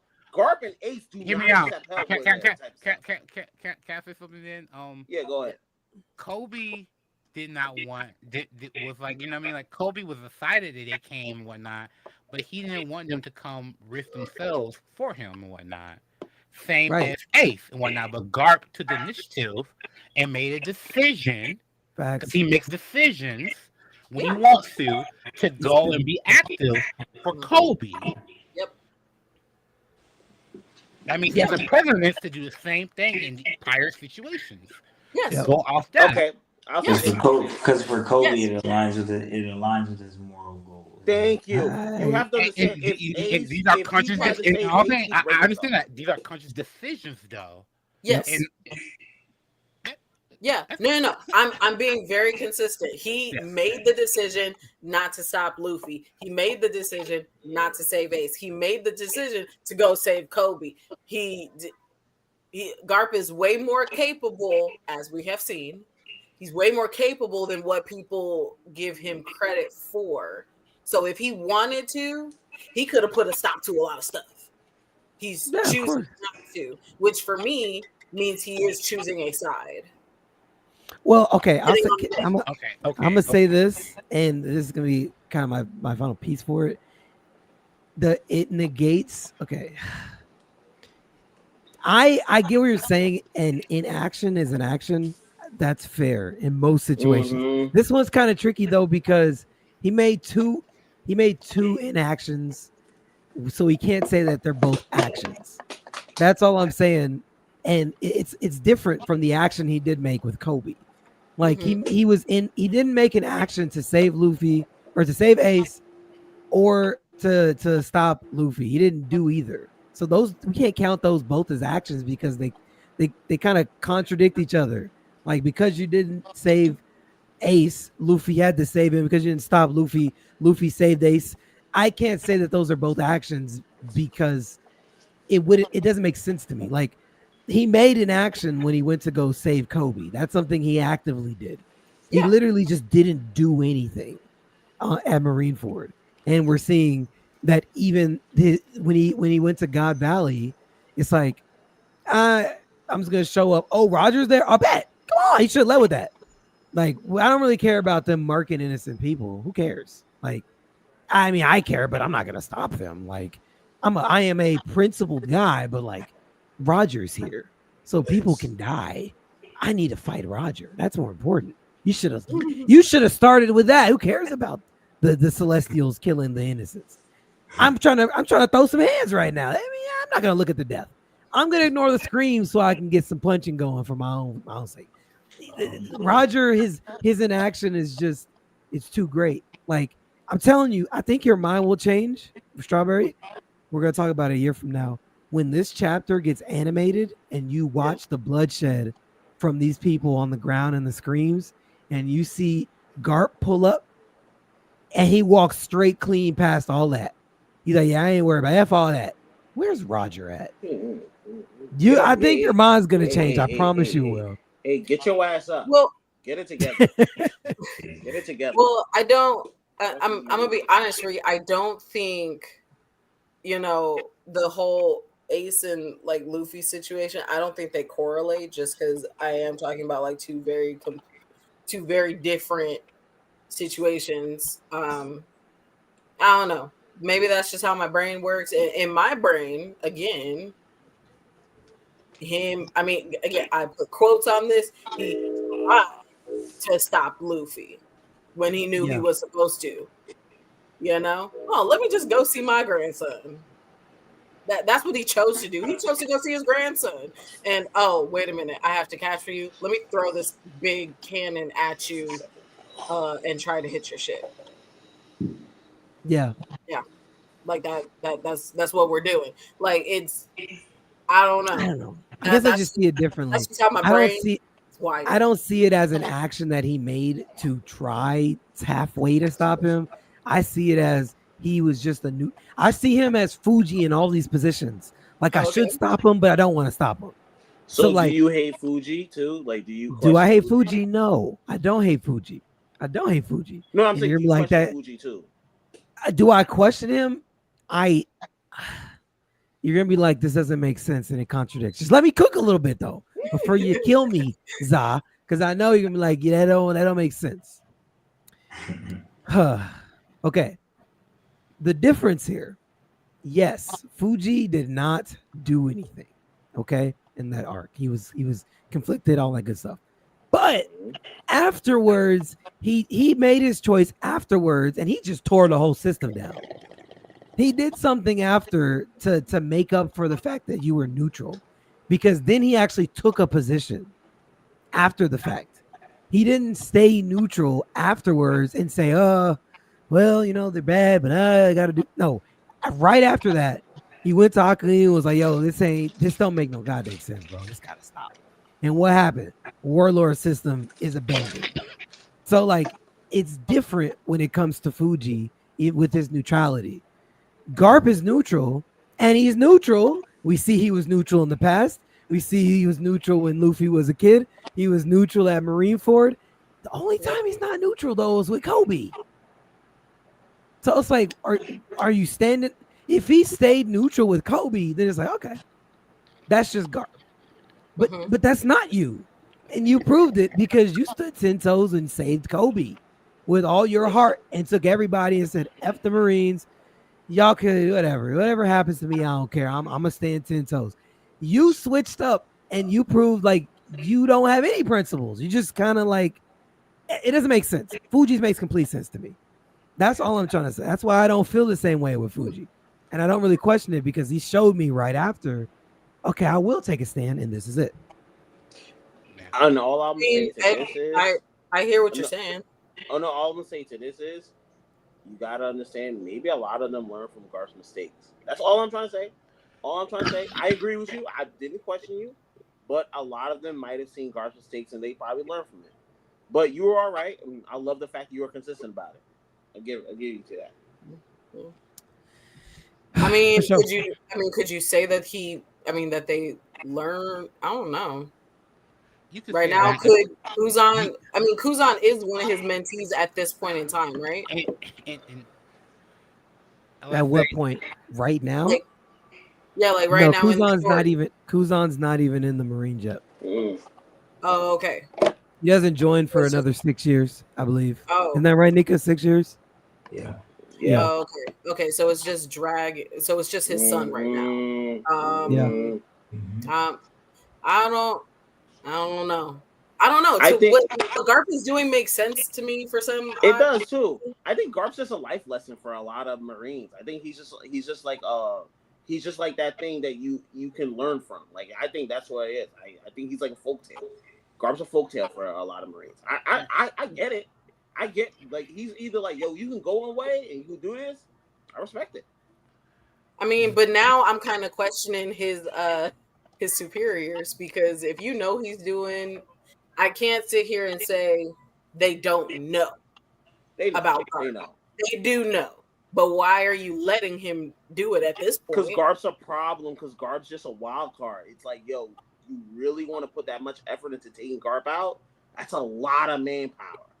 And But you're he's the hero of the stronger than him, Marine. supposedly. He's the hero of the And he Marine. has a You can't title, take so him it's out. like that's a lot. Like, you know what I'm trying to say? Like, Yeah. I mean, just because you're a hero of the Marines, don't that shouldn't mean anything. If you know that he's doing things that would corrupt your system or the system that you're trying to protect, if you know he's going to do those things, doesn't matter that he's the hero or not. You know, obviously he doesn't care to be above what he is. It does matter. But, huh? It does matter. I think I it don't matters think that it he's the hero of the Marine. Because he's gonna have that comes with a lot of influence, you know what I'm saying? And I think that's why he influenced this younger generation to be the way they are. You know what I'm saying? Like all these Marines that we see now, all of those. That's why I keep saying we might be the person that started sword. You never know. You know what I mean? Like we still gotta give Garp a little bit of grace. I mean I'm. Oh, sorry, Ray, go ahead. Now I was gonna say that kind of title, like Kobe is like the hero of Rocky Port or whatever his title is.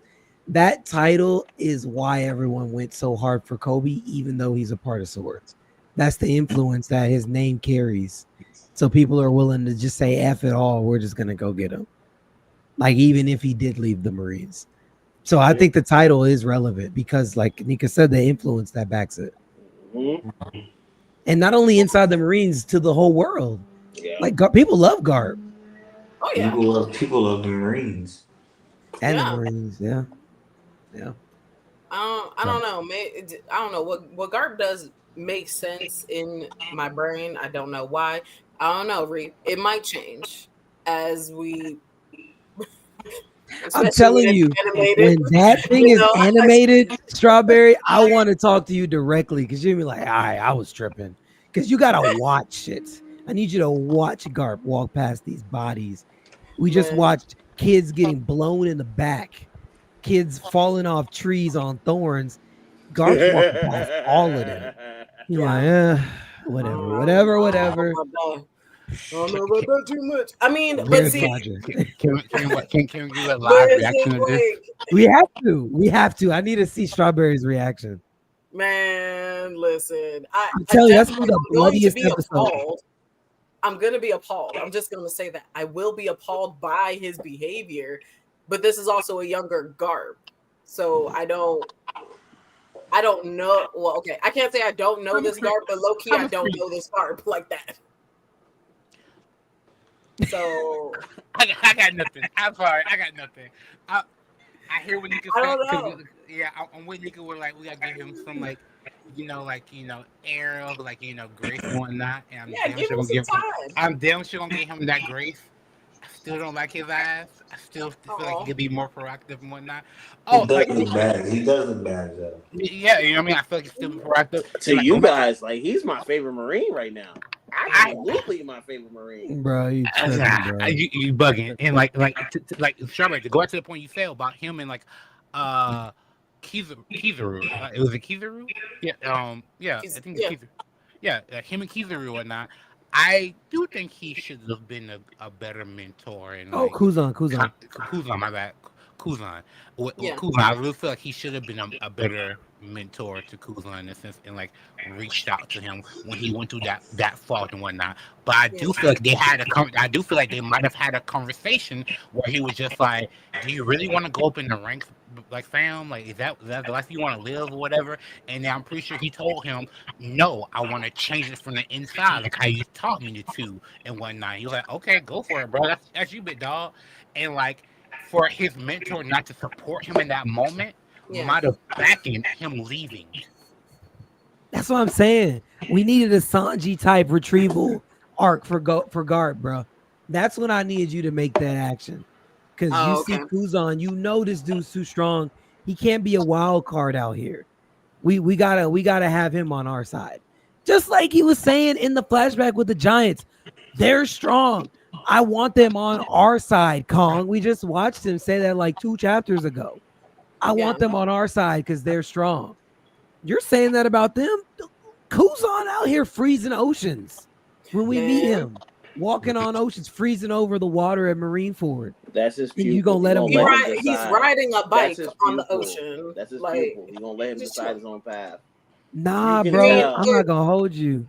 You can can't tell. let a wild card be out there floating around and falling into the wrong hands. You gotta go get him. I'm not gonna hold you. Luffy understood.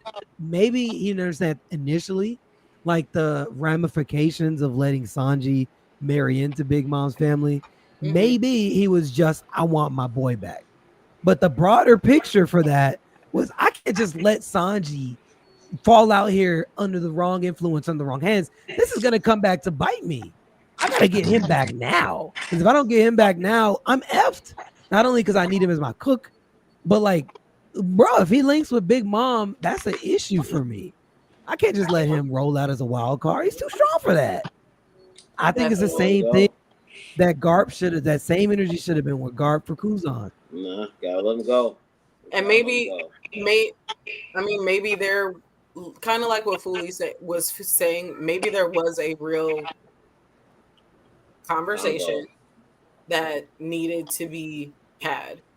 But I mean, Kuzan is definitely much older than Sanji is. So, I mean, I don't know. It's like, do you really want to clash with your mentee like that, knowing I trained this person? So, do I really want to clash with them to make sure that they don't go to the wrong side? Garp doesn't want to, but And he remember, he had lost. He lost a leg and burned by Sakazuki. That's true. So that's a hard person to talk to. That's all I'm trying to say.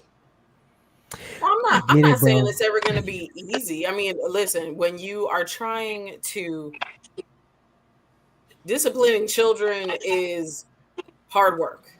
Kuzan's not a kid. He's like 30 at this point. point. For Garp, that is still a child. Let's be honest. It doesn't matter how old you get. To your parent, you are still their child. That's a grown man. It doesn't matter. It doesn't matter. To him like that. It doesn't matter. You could though. You know, like, but sometimes talking to kids, it don't work like that. Garp might have had to throw hands with him to get him not to go nowhere. That's what Luffy had to do with Sanji. I mean, the bro got kicked in the teeth. Yeah, he did. See, Luffy wanted Sanji that much. Okay, he cared. That doesn't make took his Garp thing, look took an any action. better. But I'm just saying, like, was it a Garp really doesn't? Okay, yeah, Garp really didn't want to, but we don't know. Is it because I really don't want to, or because I need you to do something else? Nah, bro, he didn't care enough. He's too neutral. That's my whole point. He's too neutral. That's the problem. Never gonna win. When you look this at point but, is dead. This point is mute. But when he went to go save Kobe, he didn't actually look very surprised to see Kuzan there. He didn't look real surprised. Or was I the only one that noticed that again? I'm gonna go back and watch that again. I mean, it's possible that he had found out. It's possible that he had found out that he was a Blackbeard pirate before that. I think he possible. But again, like you didn't try to have a conversation in the middle of him fighting you either. So, but sure he did. He had a conversation. They were talking. Of course they were talking. Of course they're gonna talk. This is a mentor and a mentee, fighting. Yeah, they had a conversation. Yeah, they had a little conversation, but I mean, that little conversation turned into you getting captured because you let yourself get captured. I do think that the conversation that they had, because Kuzan could have done more. Like, and obviously Kuzan was emotional in the battle too. I think that talk is probably what helped Kuzan not go farther because there was emotions involved. So I think that talk was relevant in that fight. I'm not gonna hold you. Do you think that's also why Garp allowed himself to get captured by his mentee? Yeah, I mean, I could see it that way. Okay. I mean, I don't know that either of them were going full out. I'm gonna be honest with you. I don't think they were. I mean, I know Think Garb did before? say that. Well, Garb did when he did his Galaxy Impact, because Yes. right after he was like, I don't got what I used to have in terms of strength. Yeah, that's half of what I can do. Right. So it's like he was at some point going all out, but Yeah. I do think that Kuzan was not. That's Yeah, all I'm I gonna don't say. think he was. And I think that conversation that they had was part of the reason why he didn't. That's what I'm trying to say. Okay. Because they definitely talked. They even highlighted that in the anime when they animated it. Yeah. All the impact frames and you guys remember all that, man. Yeah, I do. It was such Anyway. a touching moment. I mean, as much as we wanted, or as much as you guys wanted Garp to go get Kuzan, it just It wasn't gonna happen. right. But I feel like we know that. I feel like we knew that, and I feel like we knew he would go save Kobe, regardless. But again, like Nika was saying, Kobe aligns with Garp's, Philosophy, moral What'd you compass. say? Yeah, his moral compass. Yeah, you're Kobe's right. right here. Everybody else is on this side, but Kobe's right here. So there's a chance Kobe could be that turning point in the Marines. Yeah, he's a Marine, so why not? So I will focus my energy on this one because y'all just don't want to listen. At all. So let me get this child. You children, I'm not going to chase you. I'll know where you are, but I'm not going to chase you. This one, I will chase you because I know or I feel. I don't know. You're good. I got you. All right, man. Next week, break week. And we'll be back at it on Monday. What are we man. doing for break week? I need to finish the tier list that I only got a fifth of the way through, maybe. There's like 40 something people on there, and we did 6 people. So, I think it was 5-6 people. It might have been like 7, but there was definitely 40 names. So either way. Oh, All right. Well, I'll catch y'all next week. Appreciate it. Y'all have a good night, man. Peace out.